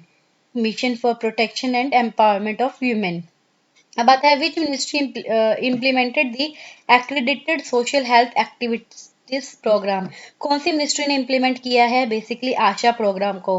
तो ये आपका ministry of health and family welfare ने, किसने? Ministry of health and family welfare. अब है ASHA programme was part of which prevailing scheme. ये कौन सी प्रेवलिंग स्कीम का पार्ट है? तो ये आपका नेशनल रूरल हेल्थ मिशन का। किसका? नेशनल रूरल हेल्थ मिशन का। अब है विच scheme was started to make women independent in thought action and to enable them to control every aspect of their life on their own। कौन सी scheme जो है वो स्टार्ट की गई थी विमेन को इंडिपेंडेंट बनाने के लिए, उसके विचारों से, उसके एक्शन से, और साथ ही साथ उसे योग्य बनाना कि वो जो है अपनी लाइफ के जितने भी एस्पेक्ट्स हैं उनको खुद से कंट्रोल कर सके। तो वो थी स्वधार स्वधार योजना। स्वधर योजना। कौन सी थी? स्वधर योजना। ठीक है, अब इसके बाद में आपकी क्या आती है? Which programme. अब आता है which program was launched for reducing maternal and neonatal mortality to promote institutional delivery among pregnant women, especially with weak socio-economic status, that is women for scheduled caste, scheduled tribe and BPL household। कौन सा programme launch किया गया था maternal और neonatal mortality जो है उसे कम करने के लिए, इंस्टीट्यूशनल डिलीवरी जो है प्रेग्नेंट वीमेन के अमंग वो प्रमोट करने के लिए, स्पेशली मतलब वीक विद जो वीक सोशो इकोनॉमिक स्टेटस है वो, जैसे कि वुमेन जो शेड्यूल कास्ट से आती है या शेड्यूल ट्राइब से या फिर बीपीएल हाउस होल्ड से, वो सब। ठीक है, तो वो सारी कौन सी स्कीम के अंदर, कौन से प्रोग्राम के अंदर आती है? आपकी आशाज। ना central scheme Usha is being run by which ministry. कौन सी मिनिस्ट्री के द्वारा ये स्कीम रन की जाती है? Housing and urban poverty alleviation. कौन सी? Housing and urban poverty alleviation. अब आते हैं आपके नेक्स्ट, एक सेकेंड रुकिए। Yes, to which field the Usha scheme is related to and is under which ministry. Usha scheme जो है वो कौन से फील्ड से रिलेटेड है और किस मिनिस्ट्री के अंडर है? तो ये ministry of housing and urban poverty elevation के अंदर। Now which scheme provide training and skill development to women in additional and non traditional trade. जो ट्रेडिशनल या नॉन ट्रेडिशनल जो ट्रेड है उसके अंदर ट्रेनिंग और स्किल जो डेवलपमेंट है वो प्रोवाइड करवाना कौन सी स्कीम करवाती है? किशोरी शक्ति योजना। अब आता है which program was launch to promote institutional delivery. Institutional delivery को लॉन्च करने के को प्रमोट करने के लिए कौन से प्रोग्राम को लॉन्च किया गया? Janani Suraksha Yojana. Now which ministry launch the SCRB power scheme. तो ये आपकी ministry of science and technology. अब what is the objective of Bharatiya Poshan anthem. तो भारतीय पोषण एंथम का क्या ऑब्जेक्टिव है? ये है make India malnutrition free by 2022। क्या है? Make India malnutrition free by 2022। इसके बाद में आता है आपका एजुकेशन ओरिएंटेड प्रोग्राम। तो एजुकेशन ओरिएंटेड प्रोग्राम की अगर हम बात करें तो सबसे पहले आता है which organisation launch the Atal innovation mission. कौन से ऑर्गेनाइजेशन ने लॉन्च किया था अटल इनोवेशन मिशन? नीति आयोग ने, जुलाई 2018 को। अब आता है अंडर विच मिनिस्ट्री दी सर्व शिक्षा अभियान लॉन्च। तो सर्व शिक्षा अभियान कौन सी मिनिस्ट्री के अंदर लॉन्च हुआ था? Ministry of human resource development. अब next what was the objective of Sarva Shiksha Abhiyan. Sarva Shiksha Abhiyan का ऑब्जेक्टिव क्या है? Achieve the universalisation of elementary education. जो एलिमेंट्री एजुकेशन है उसके यूनिवर्सलाइजेशन को अचीव करना। Now which part of the constitution of India legally back the Sarva Shiksha Abhiyan. कौन सा पार्ट जो है कॉन्स्टिट्यूशन ऑफ इंडिया का वो सर्व शिक्षा अभियान का जो है, एक सेकेंड, हाँ जी, which part of constitution of India legally back the Sarva Shiksha Abhiyan. Legally जो है वो सर्व शिक्षा अभियान के लिए कौन सा कॉन्स्टिट्यूशन ऑफ इंडिया का कौन सा पार्ट है? वो है आपका फंडामेंटल राइट है ना। प्रोवाइड करना एक डिजिटल प्लेटफॉर्म टीचर्स को और उनको अपॉर्चुनिटी प्रोवाइड करना कि वो लर्न करे, मतलब सीखे भी और ट्रेन करे खुद को एंड कनेक्ट करे टीचर कम्युनिटी से। तो ये कौन से पोर्टल का ऑब्जेक्टिव है? ये आपका दीक्षा पोर्टल का ऑब्जेक्टिव है। इसके आगे आपका आता है study web of active learning for young aspiring mind, जिसको हम बोलते हैं स्वयं। तो ये जो है ये प्रोवाइड करता है वन इंटीग्रेटेड प्लेटफॉर्म और पोर्टल ऑनलाइन कोर्सेज के लिए। तो ये किस पोर्टल का ऑब्जेक्टिव है? ये आपके स्वयं पोर्टल का ही ऑब्जेक्टिव है। ठीक है, और स्वयं की फुल फॉर्म क्या है? Study web of active learning for young expiring mind. अब उसके बाद में आता है to provide 3.2 high quality educational channel through DTH across the length and breadth of the country on 24/7 basis or is the objective of provide करना 32 high quality education के channel को DTH के थ्रू पूरे लेंथ एंड ब्रेड जो है country के पूरे across, किसके ऊपर? 24/7 बेसिस, मतलब 24 घंटे 7 दिन। तो ये किसका ऑब्जेक्टिव है आपका? तो ये आपका ऑब्जेक्टिव किसका है? ये आपका स्वयं प्रभा का। तो याद रखेंगे किसका ऑब्जेक्टिव है ये आपका? स्वयं प्रभा का। अब आगे आता है which ministry launch the second edition of उन्नत भारत अभियान।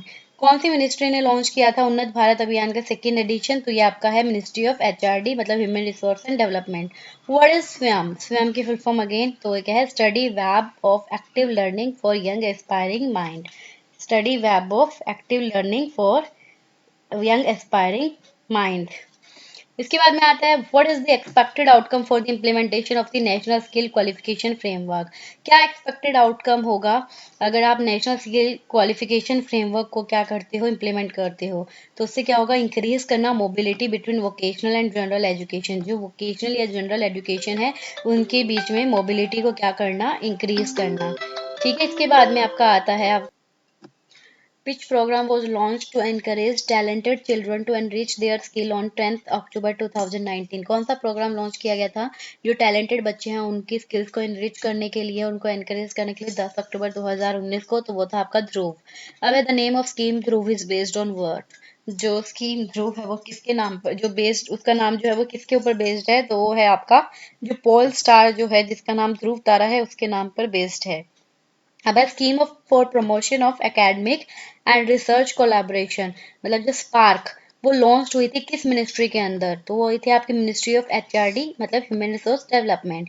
Now what is the full form of STARS? तो स्टार्स की फुल फॉर्म क्या है? Scheme for transformation and advance research in science. क्या है? Scheme for transformation and advance research in science. Now which international organisation aided the STAR scheme? कौन सी international organisation जो है उसने स्टार स्कीम को एड किया था? तो वो थी आपकी वर्ल्ड बैंक। अब आती है आपकी सोशल सिक्योरिटी प्रोग्राम। तो अब अगर हम सोशल सिक्योरिटी प्रोग्राम की बात करेंगे तो उसके अंदर आपका देखिए अंडर विच मिनिस्ट्री द प्रधानमंत्री जीवन ज्योति बीमा योजना वॉज लॉन्च्ड। किस मिनिस्ट्री के अंदर जो PMJJBY जो योजना है वो लॉन्च हुई थी? तो वो थी आपकी मिनिस्ट्री ऑफ फाइनेंस। अब आता है provide life insurance security to the poor and low income section of the society. जो लो इनकम सेक्शन है सोसाइटी का या जो पुअर लोग हैं उनको लाइफ इंश्योरेंस प्रोवाइड करना। तो ये स्कीम जो है ये अवेल की गई थी लोगों के द्वारा जिनकी एज 18 साल से 50 साल थी। तो ये जो है किस योजना का ऑब्जेक्टिव था? तो ये आपका प्रधानमंत्री जीवन ज्योति बीमा योजना का। Now what is the main purpose of प्रधानमंत्री जीवन ज्योति बीमा योजना? इसका मेन पर्पस क्या है?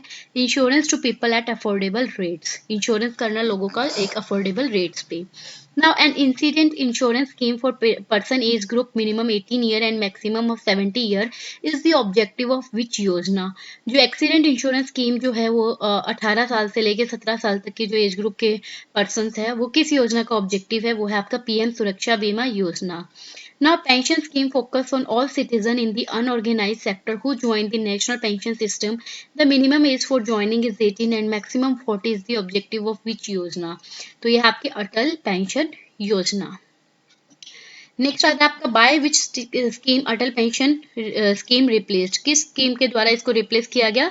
तो ये है आपका स्वावलंबन स्कीम। क्या है? Swavalamban scheme.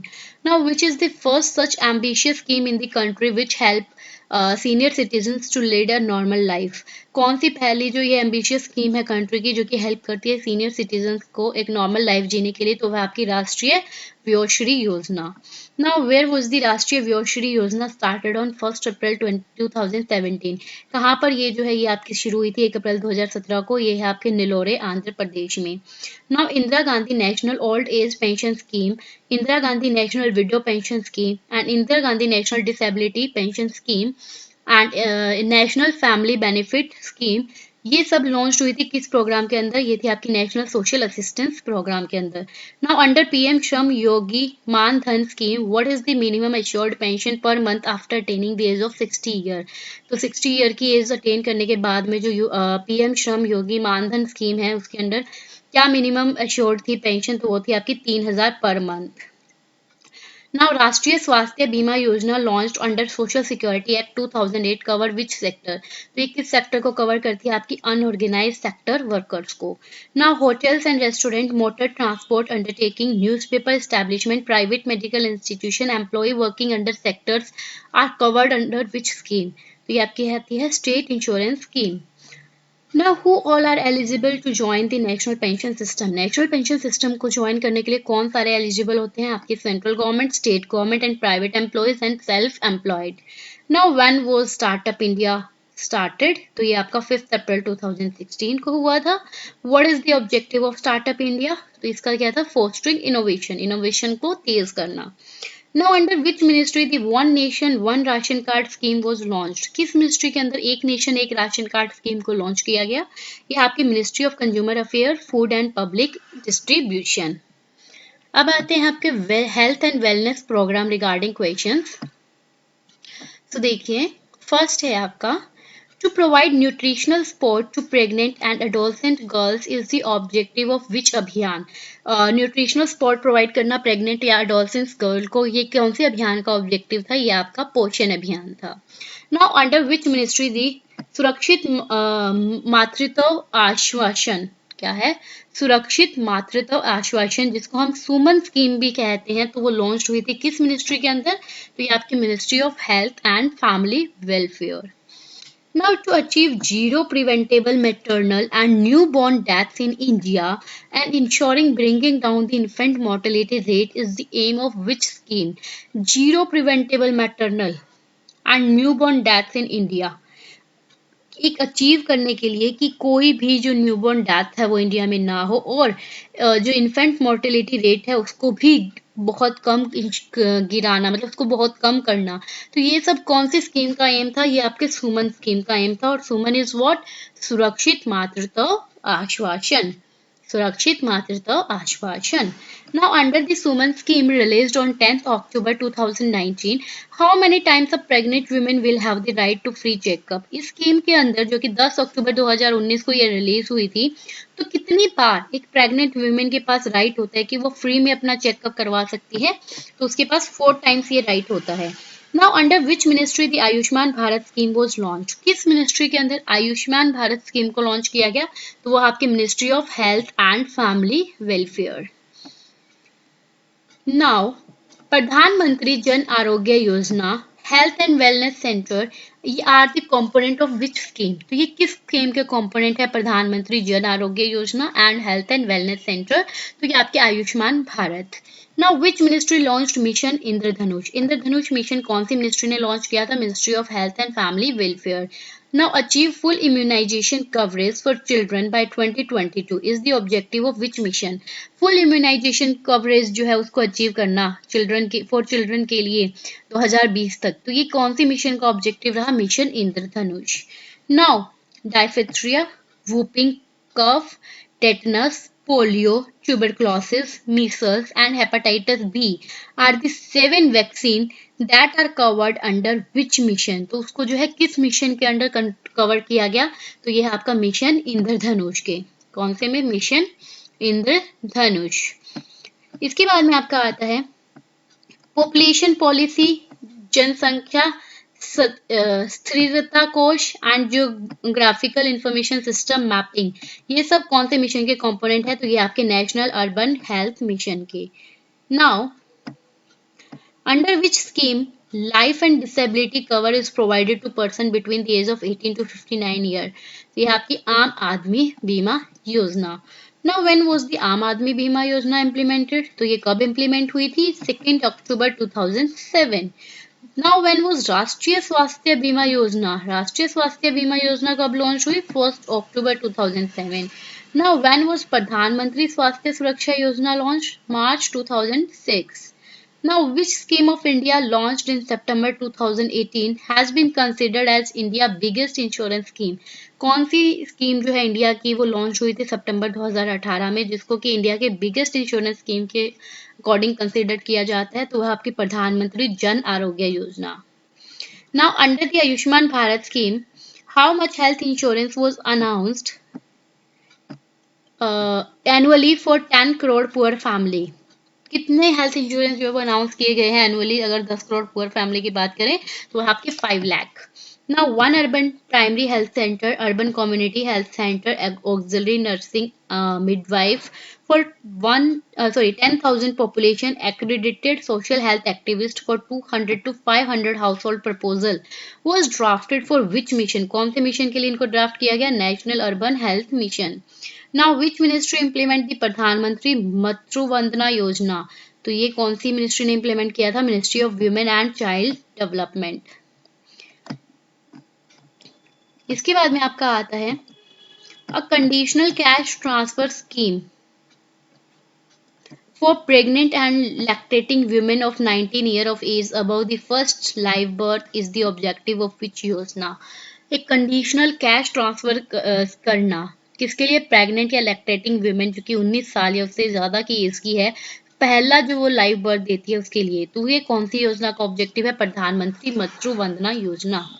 Now when was the प्रधानमंत्री मातृत्व वंदना योजना लॉन्च्ड? ये कब हुई थी? 17 मई 2017 को।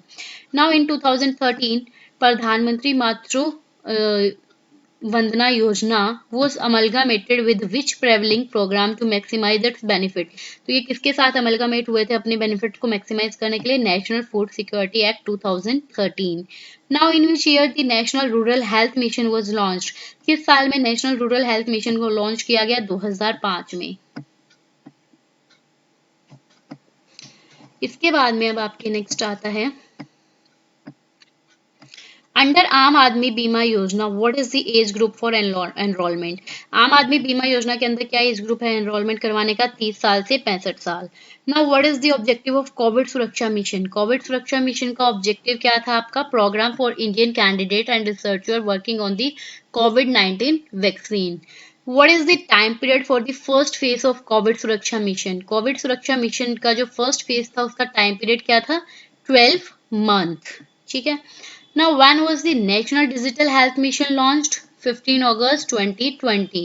Now, under which ministry the Lakshya scheme was launched? Ministry of Health and Family Welfare, 11 December 2017. Now, when was the Kaya Kalp initiative by Government of India launched? So, it's 15 May 2015. अब आते हैं आपकी list of other major programme.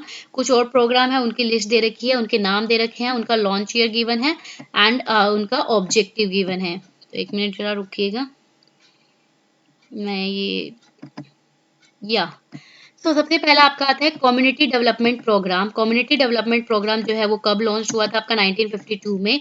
इसका objective क्या था? Overall development of rural area with people participation, लोगों की participation के साथ जो रूरल एरिया है उसका पूरा का पूरा डेवलपमेंट करना।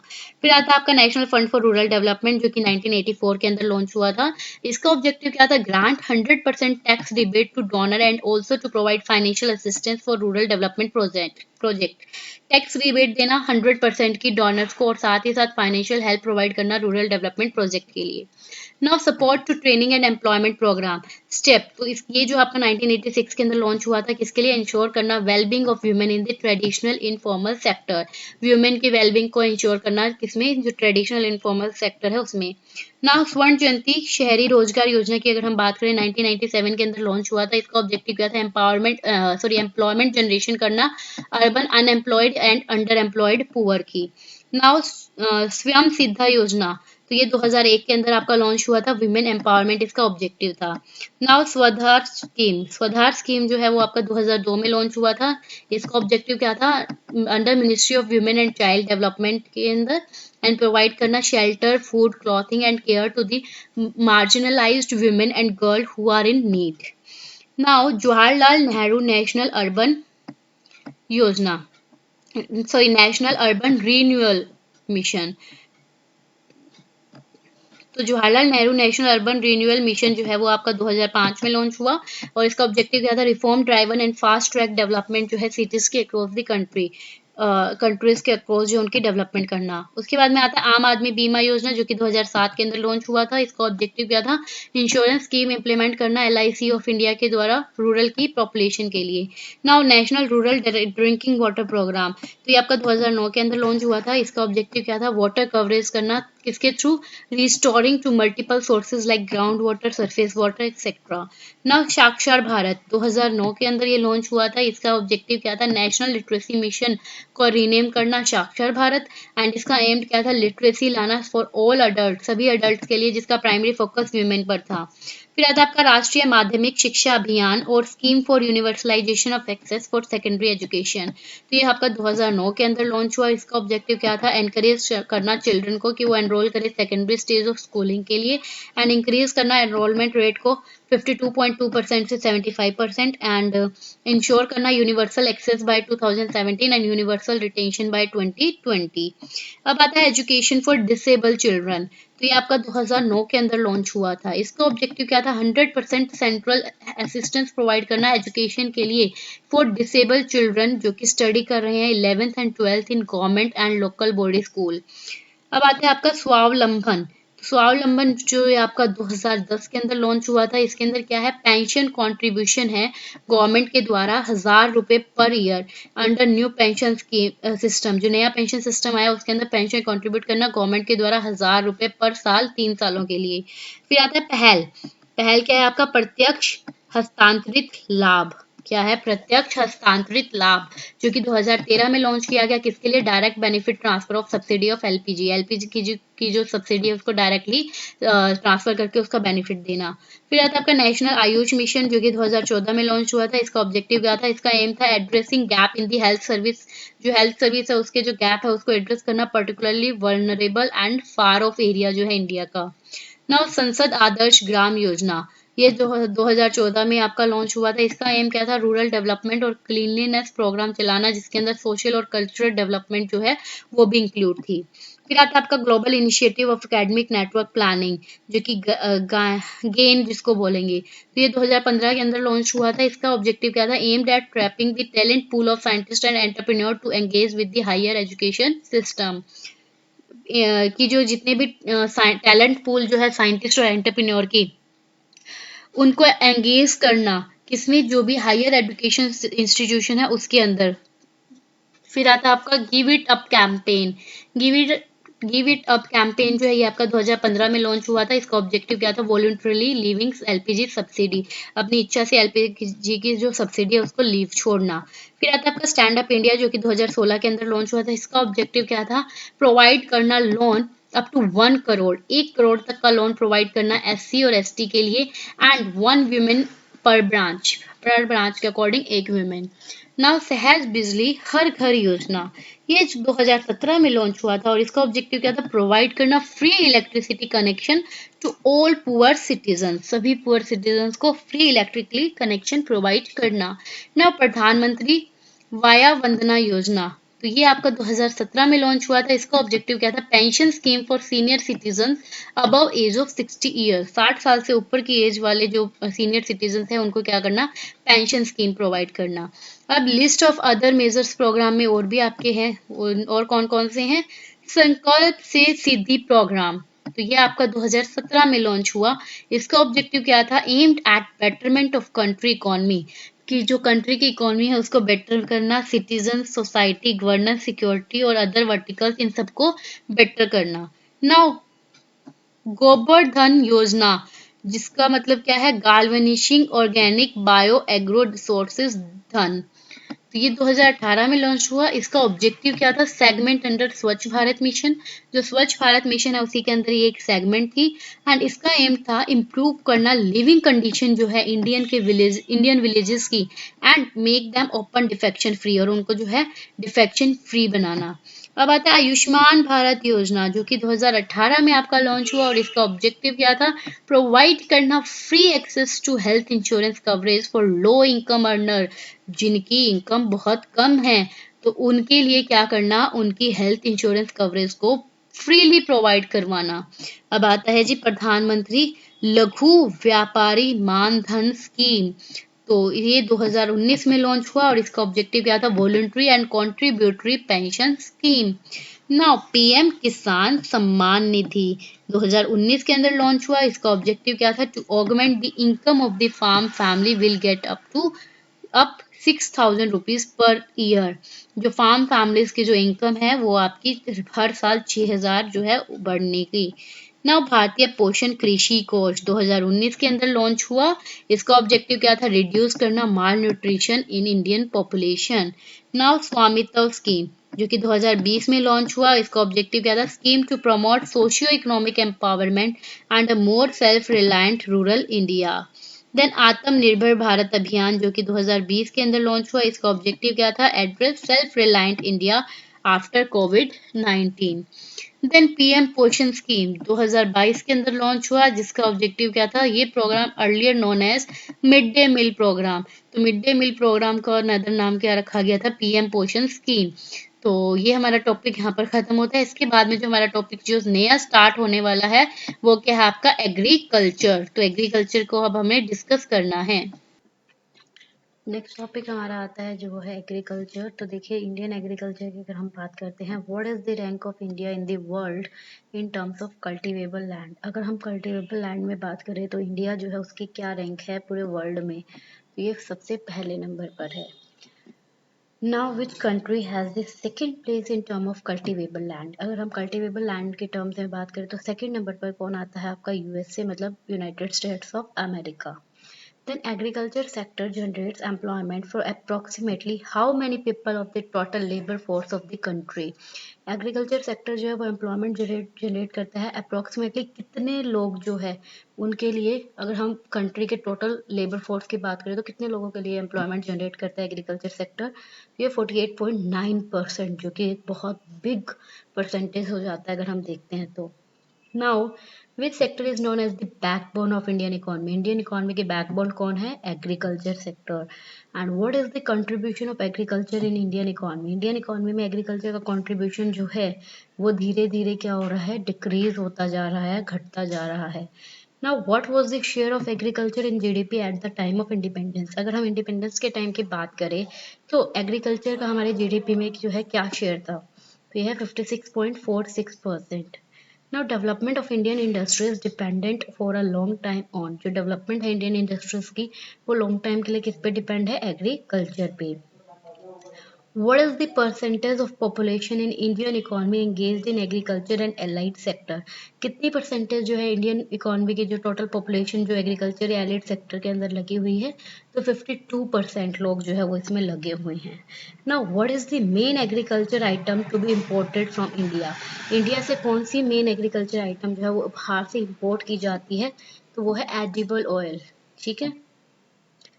Next, in India which state introduce the zero budget natural farming for the first time. India के अंदर कौन सी स्टेट थी जिसने सबसे पहले जो है जीरो बजट नेचुरल फार्मिंग को इंट्रोड्यूस किया, तो वो थी आपकी Karnataka. Which state in India has the lowest farm holding. India की कौन सी स्टेट जो है जिसकी लोवेस्ट फार्म होल्डिंग रही है, वो है केरला।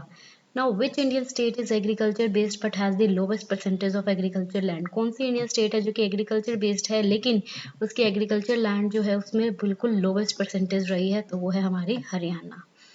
इसके बाद में देखिए, एग्रीकल्चर इन 5 ईयर प्लान की अगर हम बात करते हैं तो in which plan the agriculture sector was given priority to overcome the country food crisis. कौन से प्लान के अंदर एग्रीकल्चर सेक्टर को प्रायोरिटी दी गई है कंट्री के फूड क्राइसिस को ओवरकम करने के लिए, कम करने के लिए, तो वो था आपका फर्स्ट 5 ईयर प्लान।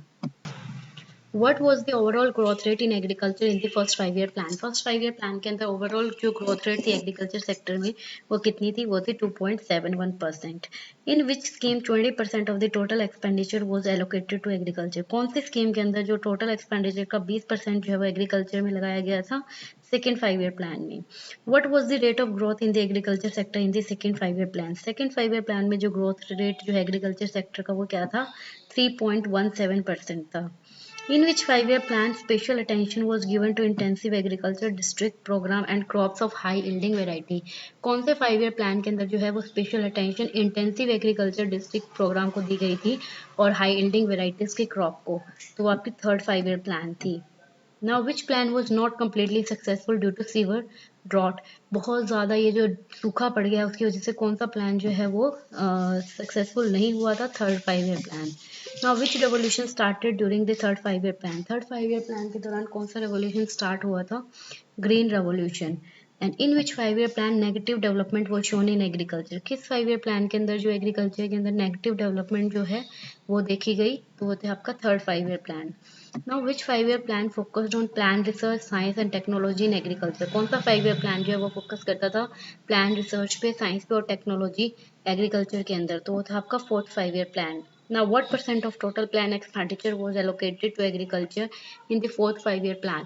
कितनी परसेंटेज जो है टोटल प्लान एक्सपेंडिचर की वो एग्रीकल्चर पे लगाई गई फोर्थ 5 year plan के अंदर, तो वो थी आपकी 22%। And what was the rate of growth in agriculture sector in the fourth 5 year plan? Fourth 5 year plan के अंदर जो एग्रीकल्चर सेक्टर के अंदर जो ग्रोथ रेट हुई है वो क्या थी? वो थी 2.57%. Now, in which scheme 17% of total outlay was allocated to the agriculture sector? किस स्कीम के अंदर जो टोटल आउटले जो है एलोकेट किया गया था एग्रीकल्चर सेक्टर में 17% किया था, तो वो था आपका fifth 5 year plan. And which plan started the second phase of green revolution? कौन से प्लान से जो है आपका ग्रीन रेवोल्यूशन का सेकेंड फेज शुरू हुआ था? That is sixth 5 year plan. What was the rate of growth in the total agriculture sector under the sixth 5 year plan? Six 5 year plan के अंदर जो टोटल एग्रीकल्चर सेक्टर जो है उसकी ग्रोथ रेट कितनी थी? वो थी आपकी 2.52%. And what was the rate of growth in agriculture sector in the seventh 5 year plan? अब सेवेंथ 5 ईयर प्लान में क्या रेट ऑफ ग्रोथ थी एग्रीकल्चर सेक्टर थी? वो थी 3.47%. In which plan did the growth rate exceed the set target? किस plan के अंदर जो ग्रोथ रेट जो थी जो 4.68% वो बढ़ गई थी आपकी जो टारगेट सेट था उससे, तो वो थी आपकी eighth 5 year plan. And under which 5 year plan did the planning commission divide India into 15 agro climatic reason? कौन से 5 ईयर प्लान के अंदर जो प्लानिंग कमीशन है उसने इंडिया को 15 एग्रो क्लाइमेटिक रीजन के अंदर बांट दिया था? That is eighth 5 year plan. And which plan is considered unsuccessful in relation to agriculture? Agriculture के रिलेशन में कौन सा प्लान अनसक्सेसफुल था? Ninth 5 year plan. And what was the growth rate in the agriculture sector in ninth 5 year plan? Ninth 5 year plan में growth rate क्या थी agriculture sector की? 2.02%. Under which 5 year plan the national agriculture policy 2000 was adopted? कौन से 5 year plan में national agriculture policy 2000 adopt की गई थी? 10th 5 ईयर प्लान में. And in which plan special attention was paid to the management of resources like soil health and water? कौन से plan के अंदर स्पेशल अटेंशन दी गई थी रिसोर्सेज को मैनेज करना, जैसे सॉइल को, हेल्थ को, वाटर को? So that is 10th 5 year plan. The National Horticulture Mission was started in which 5 year plan? जो नेशनल हॉर्टिकल्चर मिशन था वो कौन से 5 ईयर प्लान में शुरू हुआ था? वो 10th 5 ईयर प्लान में. तो in which plan important goal like increasing agriculture productivity, employment generation, reducing population pressure on land and reducing inequality in rural area were set? कौन से प्लान के अंदर जो आपके इंपॉर्टेंट गोल्स है ये सब सेट किए गए थे? ये आपके 11th 5 ईयर प्लान के अंदर किए गए. देन राष्ट्रीय कृषि विकास योजना वो started under which 5 year plan? तो ये आपके 11th 5 ईयर प्लान के अंदर शुरू की गई. In the 11th 5 year plan the annual target of how much growth in agriculture was that? 11th 5 year plan में एनुअल टारगेट जो था वो कितनी ग्रोथ का एग्रीकल्चर में सेट किया गया था? वो आपका 4%. Which 5 year plan focused on the development of horticulture agriculture? कौन सा 5 ईयर प्लान फोकस करता है हॉर्टिकल्चर एग्रीकल्चर की डेवलपमेंट पे? तो ये 12th 5 ईयर प्लान है. And what was the target set for the development of agriculture sector in the 12th 5 year plan? 12th 5 year plan में एग्रीकल्चर सेक्टर की development में क्या टारगेट सेट किया गया था? That is 4%. कितना? 4%. मेन क्रॉप्स जो है इंडिया की वो कौन कौन सी थी देख लेते हैं अभी हम. उसके रिगार्डिंग क्वेश्चंस देख लेते हैं. तो कितनी तरह की क्रॉप्स जो है वो इंडिया में है? वो है 3. Which crops are rice, millets, maize, groundnuts, tobacco, cotton? ये rice, millet, maize, groundnut, tobacco, cotton ये किस तरह की क्रॉप है? ये है आपकी kharif. Now during which cropping season cotton is grown? कौन से सीजन क्रॉपिंग सीजन के अंदर कॉटन उगाई जाती है? वो आपकी खरीफ में. Where is central rice research institution located in India? जो सेंट्रल राइस रिसर्च इंस्टीट्यूट है वो कहाँ पर लोकेट है इंडिया में? वो है कटक में. कहाँ? Cuttack. Cucumber, bitter gourd, watermelon, vegetables ये कौन सी क्रॉप्स है आपकी? तो ये है आपकी जैद. कौन सी? Zaid. Such crops whose sale give immediate money are called? वो क्रॉप्स जिनकी सेल जो आपको इमीडिएट मनी देती है वो कौन सी क्रॉप्स कहलाती है? वो आपकी कहलाती है कैश क्रॉप्स. अब इसके बाद में देखिए, एक मिनट रुकिएगा. Jute, sugar cane, cotton, tobacco are what type of crop? ये आपकी किस तरह की क्रॉप है? ये आपकी कैश क्रॉप है. Crops whose main purpose is to earn money by doing business, what are they called? Crops जिनका मेन पर्पज क्या था? पैसा कमाना बिजनेस करते हुए, तो उससे हम क्या बोलेंगे? वो आपकी कमर्शियल क्रॉप्स है. क्या है वो आपकी? Commercial crops. What are the crops like sesame, linseed, castor? ये किस तरह की क्रॉप्स है आपकी? ये है आपकी commercial crops. Which is the largest coffee producing state in India? India में सबसे लार्जेस्ट कॉफी प्रोड्यूसिंग स्टेट कौन सी है? Karnataka. What are narcotic crop? Narcotic crops क्या है? Tea and coffee. And what is the main source of sustenance in the whole world? पूरे whole world में जो sustenance का main source है वो क्या है आपका? वो है आपका food crops. क्या है? Food crops. अब आता है एग्री इल्ड रेवोल्यूशंस। तो देखिए, which revolution was the period when agriculture in India was converted into an industrial system? कौन सा रेवोल्यूशन जो है वो एक पीरियड था जब एग्रीकल्चर इंडिया के अंदर उसको इंडस्ट्रियल सिस्टम के अंदर कन्वर्ट कर दिया गया? तो ये आपका green revolution. Who first used the term green revolution in 1968? 1968 में किसने सबसे पहले ग्रीन रेवोल्यूशन की जो टर्म है उसे यूज किया था? तो वो है डॉक्टर विलियम गट। कौन है? Doctor William Gaud. Who is the father of green revolution in the world? Norman E. Borlaug. Which program was launched for achieving self-sufficiency in food grains production during third five-year plan? तो कौन सा programme launch किया गया था achieve करने के लिए self sufficiency food grain के अंदर थर्ड फाइव ईयर प्लान के दौरान? तो वो था आपका ग्रीन रेवोल्यूशन, जिसमें क्या use of high yielding variety seeds, use of chemical fertilizer and pesticides, double cropping existing farmland and use of HVY, HVY मतलब HYV मतलब high yielding varieties। तो इसमें क्या है? Seeds are the basic element of which revolution? ये सब किसके कौन से रेवोल्यूशन के बेसिक एलिमेंट थे? तो ये आपके ग्रीन रेवोल्यूशन के थे। Who started green revolution in India? किसने ग्रीन रेवोल्यूशन को शुरू किया था इंडिया में? MS Swaminathan. Which crop benefited most from first green revolution? कौन सी क्रॉप को जो है सबसे ज्यादा बेनिफिट हुआ था फर्स्ट ग्रीन रेवोल्यूशन से? तो वो थी आपकी wheat. And from which city green revolution in India वो स्टार्टेड? कौन सी सिटी से ग्रीन रेवोल्यूशन इन इंडिया शुरू किया गया? पटनागर से। ठीक है। Next, what describe the nature of green revolution of late 60s of 20th century? क्या डिस्क्राइब करता है आपके ग्रीन रेवोल्यूशन का नेचर? अगर हम 20th सेंचुरी की लेट 60s की बात करें तो उसमें क्या है? Seed fertilizer water technology. In which Indian states the first green revolution was confined to? कौन सी इंडियन स्टेट्स के अंदर जो पहला ग्रीन रेवोल्यूशन है वो कन्फाइंड किया गया था? Punjab, Haryana and western Uttar Pradesh. Increasing crop yield in eastern states, organic farming and contract farming was the objective of। ये सब किसके ऑब्जेक्टिव थे आपके? Second green revolution in India के। Now, what is not included in the second green revolution proposed by Prime Minister? Prime minister के द्वारा जो second green revolution propose किया गया उसके अंदर क्या चीज इंक्लूड नहीं की गई थी?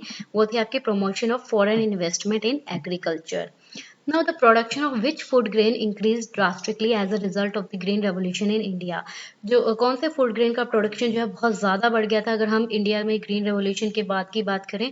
तो वो था आपका व्हीट, कॉर्न एंड राइस। क्या था आपका? Wheat, corn and rice. Now, who started the evergreen revolution?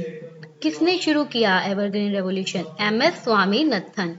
Whose production was most affected by green revolution? Green revolution के प्रोडक्शन से ग्रीन रेवोल्यूशन से किसका प्रोडक्शन सबसे ज्यादा अफेक्ट हुआ था? व्हीट का। What was the emphasis of evergreen revolution? तो वो क्या था? Sustainable agriculture practices. Now which plan is aimed at accelerating the pace of the white revolution और मिल्क रेवोल्यूशन? किस प्लान का एम था ये? वो था operation flood. Who is the father of operation flood in India? Operation flood in India के father कौन है? Doctor Verghese Kurien.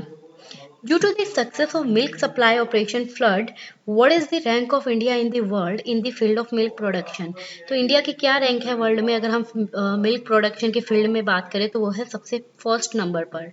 Which operation was related to enhancing production of tomato, onion and potato? कौन सा ऑपरेशन रिलेटेड है production बढ़ाना tomato का, onion का और पोटैटो का? तो ये है आपका operation green. When was operation green launched? ये लॉन्च कब हुआ? 2018 से 2019। Rapid increase in the production of fish and marine products through package program was the objective of which revolution? तो ये किस रेवोल्यूशन का ऑब्जेक्टिव है आपका? ये है आपका ब्लू रेवोल्यूशन। कौन सा रेवोल्यूशन है? Blue revolution. What is the rank of India in the field of fish production in the world? World में फिश प्रोडक्शन के अंदर इंडिया का क्या रैंक है? वो है तीसरे नंबर पर, third. Now, which program was started for integral development of agriculture, horticulture, forestry, sugarcane, poultry and animal husbandry in 2000? तो ये आपकी rainbow revolution. When was the intensive animal development program launched? जो intensive animal development program है वो कब launch हुआ? 1964 to 65। Now consolidating the blue, green, yellow, pink, white, brown revolutions currently prevailing in the primary sector, which revolution will be included? तो ये भी आपका क्या होगा? Rainbow revolution. अब आते हैं other major revolutions in India. तो देखिए कौन से रेवोल्यूशन और वो प्रोडक्शन। तो अगर हम ब्राउन रेवोल्यूशन की बात करते हैं तो ब्राउन रेवोल्यूशन के लिए क्या था प्रोडक्शन किसका? Leather, non conventional and cocoa production. And blue revolution जिसमें fisherman welfare, river cleansing and water conservation production include. Now golden fibre revolution में जूट के प्रोडक्शन की डेवलपमेंट हुई। देन गोल्डन रेवोल्यूशन ये है आपका overall horticulture development and honey production. Grey revolution fertiliser revolution. Pink revolution जिसमें onion production, pharmaceutical and prawn production. Red revolution meat and tomato production. Round revolution potato production. Silver fibre revolution cotton production. Silver revolution egg poultry production. Saffron energy revolution solar energy. White revolution cattle welfare. Yellow revolution oil seed production. अब आपकी आती है organic farming. Organic farming की अगर हम बात करते हैं तो वो उसमें देखिए क्या है, विच bacteria fix nitrogen from the atmosphere. कौन सा बैक्टीरिया जो है वो फिक्स करता है नाइट्रोजन को एटमोस्फेयर में से? तो वो है आपका राइजोबियम बैक्टीरिया। ठीक है ना। Where is the national centre for bio fertilizer development located? जो नेशनल सेंटर है बायो फर्टिलाइजर डेवलप के लिए उसकी डेवलपमेंट कहाँ पर लोकेटेड है? वो है गाजियाबाद उत्तर प्रदेश में। And what is the main purpose of organic farming? Organic farming का मेन पर्पस ही क्या है? Farming by organic producer. जो ऑर्गेनिक प्रोड्यूसर है उनसे फार्मिंग करना। तो बेसिकली इसमें क्या होता है मैं आपको थोड़ा शॉर्ट में बता देती हूँ। ऑर्गेनिक फार्मिंग जो होती है उसमें कोई भी केमिकल्स यूज नहीं किए जाते, जो हार्मफुल जो पॉइजनस फर्टिलाइजर्स या ये सब चीजें होती है वो नहीं यूज की जाती। तो इसीलिए इसका मेन पर्पस क्या होगा? फार्मिंग करना ऑर्गेनिक प्रोड्यूसर्स के द्वारा। Now which state of India become first fully organic state? कौन सी इंडिया की स्टेट है जो कि पहली पूरी फुली ऑर्गेनिक स्टेट बन चुकी है? That is your Sikkim. Now mission policies and commissions related to agriculture. तो अब हम इसके बारे में देखते हैं। तो देखिए when was the national horticulture mission started? National horticulture mission शुरू कब हुआ था? मई 2005 के अंदर। Now north east and Himalayan state horticulture mission in how many district of the country being implemented? कितने डिस्ट्रिक्ट में इम्प्लीमेंट हुआ है? 372 district. In how many states the Ministry of Agriculture is implementing the National Bamboo Mission? कितनी states के अंदर जो ministry of agriculture है उसने इम्प्लीमेंट किया है नेशनल बैम्बू मिशन को? तो टोटल 27 स्टेट्स के अंदर। Now in which year the national mission for sustainable agriculture was launched? किस साल जो नेशनल मिशन है सस्टेनेबल एग्रीकल्चर का लॉन्च किया गया? ईयर 2008 के अंदर। विच ministry is implementing the national bamboo mission? कौन सी मिनिस्ट्री ने इम्प्लीमेंट किया नेशनल बैम्बू मिशन को? Ministry of agriculture. In which 5 year plan was the national horticulture mission launch? तो ये था आपका 10th 5 ईयर प्लान के अंदर नेशनल हॉर्टिकल्चर मिशन लॉन्च हुआ था। Which scheme is arranged by NABARD to facilitate credit system to farmer? कौन सी स्कीम अरेंज की थी नाबार्ड ने क्रेडिट सिस्टम जो है फार्मर्स के लिए उसको फैसिलिटेट करने के लिए? तो ये थी आपकी किसान credit card scheme. Now in which year the किसान क्रेडिट कार्ड स्कीम वो स्टार्टेड? कौन से साल में जो है किसान क्रेडिट कार्ड स्कीम स्टार्ट हुई थी? तो ये आपकी 1998 to 99। Now what is the validation of Kisan credit card? क्या वैलिडिटी थी किसान क्रेडिट कार्ड की? तो ये थी आपकी 3 साल। Regional rural bank are present in all the states of country except which state? जो आरआरबी बैंक थे वो सभी स्टेट्स में प्रेजेंट थे लेकिन कौन से स्टेट को छोड़कर? सिक्किम और गोवा। सिक्किम और गोवा में कोई भी आरआरबी बैंक जो है वो प्रेजेंट नहीं थे।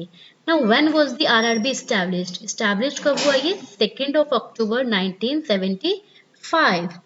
Now, what are the committees constituted on the working of RRB? कौन सी कमेटी जो है वो बनाई गई RRB की वर्किंग के लिए?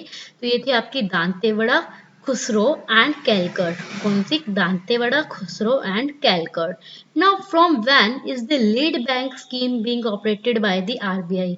कब से जो है लीड बैंक स्कीम ऑपरेट की गई? ये थी आपकी 1969 से।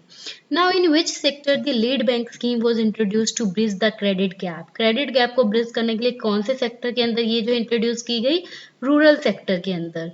Now on the recommendation of which committee the lead bank scheme was brought? कौन सी कमेटी की रिकमेंडेशन से ये लाई गई? Gadgil and Narasimham. Now, on the basis of recommendation of which committee NABARD was established? कौन सी कमेटी की रिकमेंडेशन से नाबार्ड को बनाया गया? तो ये थी आपकी Shiv Raman Singh committee. Shiv Raman Singh committee. When was the National Bank मतलब नाबार्ड established? जो ये नाबार्ड है, national bank for agriculture and rural development, ये established कब हुआ? तो ये आपका 12 जुलाई 1982 को established हुआ था। अब देखिए, what is which is the apex institution providing finance for agriculture and rural development in the country? कौन सा अपेक्स इंस्टीट्यूशन है जो कि फाइनेंस प्रोवाइड करता है एग्रीकल्चर और रूरल डेवलपमेंट के लिए कंट्री में? तो ये आपका NABARD. Now where is the headquarter of NABARD? NABARD का हेडक्वार्टर कहाँ पर लोकेटेड है? मुंबई। कहाँ पर है? Mumbai. Now when was the first national agriculture policy launched in India? तो एग्रीकल्चर जो पहली नेशनल एग्रीकल्चर पॉलिसी है वो इंडिया में कब लॉन्च हुई थी? जुलाई 2000। Which commission suggest the agriculture renewal plan? किस कमीशन ने सजेस्ट किया था एग्रीकल्चर रिन्यूअल प्लान को? MS Swaminathan commission. Under whose chairmanship was the national farmers commission constituted? किसकी चेयरमैनशिप के अंदर जो नेशनल फार्मर कमीशन है वो बनाया गया? Doctor MS Swaminathan. Now when was the national agriculture commission appointed? कब इनको अपॉइंट किया गया? 2004 में।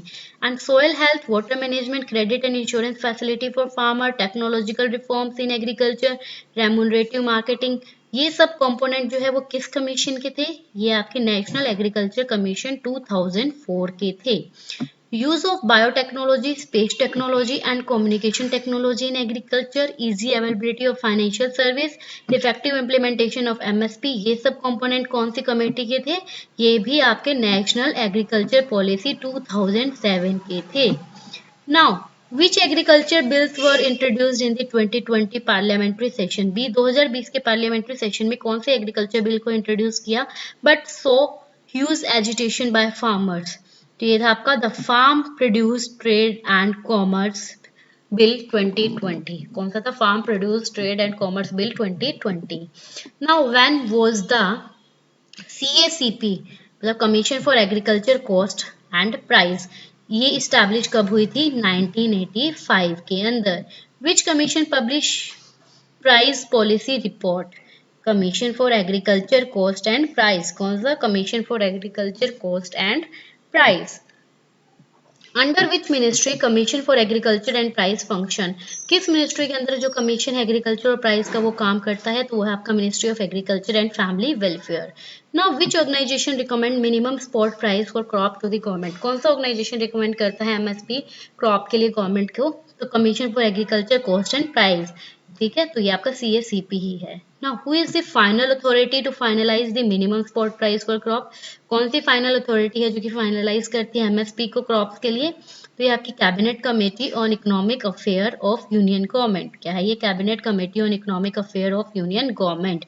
Now pulses for which MSP is calculated? कौन सी पल्सेस है जिसके लिए MSP को कैलकुलेट करते हैं? ग्राम, तुर, मूंग, उड़द एंड लेंटिल।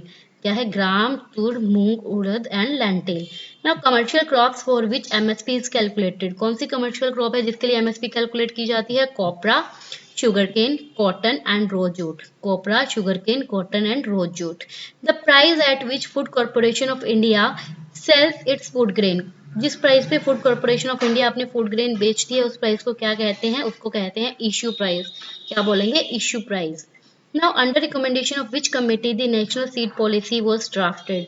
किसकी रिकमेंडेशन के अंदर जो नेशनल सीड पॉलिसी 2002 है उसको ड्राफ्ट किया गया? तो है आपकी MV राव कमेटी। क्या है? MV Rao committee. Which organisation is responsible for movement of the essential commodities from surplus area to scarcity area?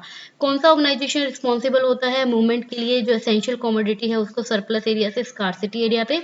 Scarcity मतलब जहाँ पर कमी हो। तो है आपका national agriculture cooperative marketing federation of India limited. क्या है? National agriculture cooperative marketing federation of India limited. What is the apex organization of agriculture marketing cooperative at the national level? कौन सा apex organization है agriculture marketing cooperative का national level पर? तो वो भी आपका NAFED, National Agriculture Cooperative Marketing Federation. In which year NAFED was established? किस साल में ये जो established हुआ था? 2 October 1958. Which organization promote the export of certain agriculture commodity to foreign country? कौन सा ऑर्गेनाइजेशन प्रमोट करता है एक्सपोर्ट करने के लिए कुछ एग्रीकल्चर कमोडिटीज को फॉरेन कंट्रीज में? तो वो भी आपका NAFED। In India which banking type has the highest share in the disbursement of credit to agriculture and allied activity? India के अंदर कौन सा बैंकिंग टाइप जो है जिसका हाईएस्ट शेयर है क्रेडिट को डिसबर्स करना एग्रीकल्चर या एलिड एक्टिविटीज पे? तो वो आपका कमर्शियल बैंक है। कौन सा बैंक है आपका? Commercial bank. Now, which agency assign the agriculture income tax to state in India? कौन सी एजेंसी असाइन करती है एग्रीकल्चर इनकम टैक्स को स्टेट पे इंडिया में, मतलब agriculture income tax to state in India? तो ये आपका फाइनेंस कमीशन। कौन सा है ये आपका? Finance commission. Now which international finance providing agency support the national agriculture technology project in India? अब कौन सा इंटरनेशनल फाइनेंस जो है वो एजेंसी सपोर्ट प्रोवाइड करता है? तो वो आपका वर्ल्ड बैंक है। कौन सा है? वो आपका वर्ल्ड बैंक। और वर्ल्ड बैंक में आपको पता है ना 5 ग्रुप्स ऑफ बैंक जो है वो आपके आते हैं। और वो कौन कौन से हैं? IBRD, IFC, IDA, ICSID और मीगा। ये जो 5 world bank 5 group of bank जो है वो मिलके आपका वर्ल्ड बैंक बनाते हैं। Now where is the Indian pasture and fodder research institute located? ये आपका झांसी उत्तर प्रदेश में है। Now which organisation is a nodal agency for procurement distribution and storage of food grain? कौन सी ऑर्गेनाइजेशन एक नोडल एजेंसी है आपकी प्रोक्योर करना, डिस्ट्रीब्यूट करना और स्टोर करना फूड ग्रेन को? तो वो आपकी FCI मतलब food corporation of India. Now, where was the National Seed Research and Training Center established by the central government in the year 2005? ये जो नेशनल सीड रिसर्च और ट्रेनिंग सेंटर जो है ये कहाँ पर एस्टेब्लिश किया गया सेंट्रल गवर्नमेंट के द्वारा? ये वाराणसी उत्तर प्रदेश में। Now, where is the headquarter of the International Seed Testing Association located? कहाँ पर इसका हेडक्वार्टर लोकेटेड है? इसका हेडक्वार्टर जूरिक स्विट्जरलैंड में। कहाँ पर? जूरिक स्विट्जरलैंड में लोकेटेड है। Now, when was the Tribal Cooperative Marketing Development Council of India established? कब जो tribal cooperative marketing development council है इंडिया की वो एस्टैब्लिश हुई थी?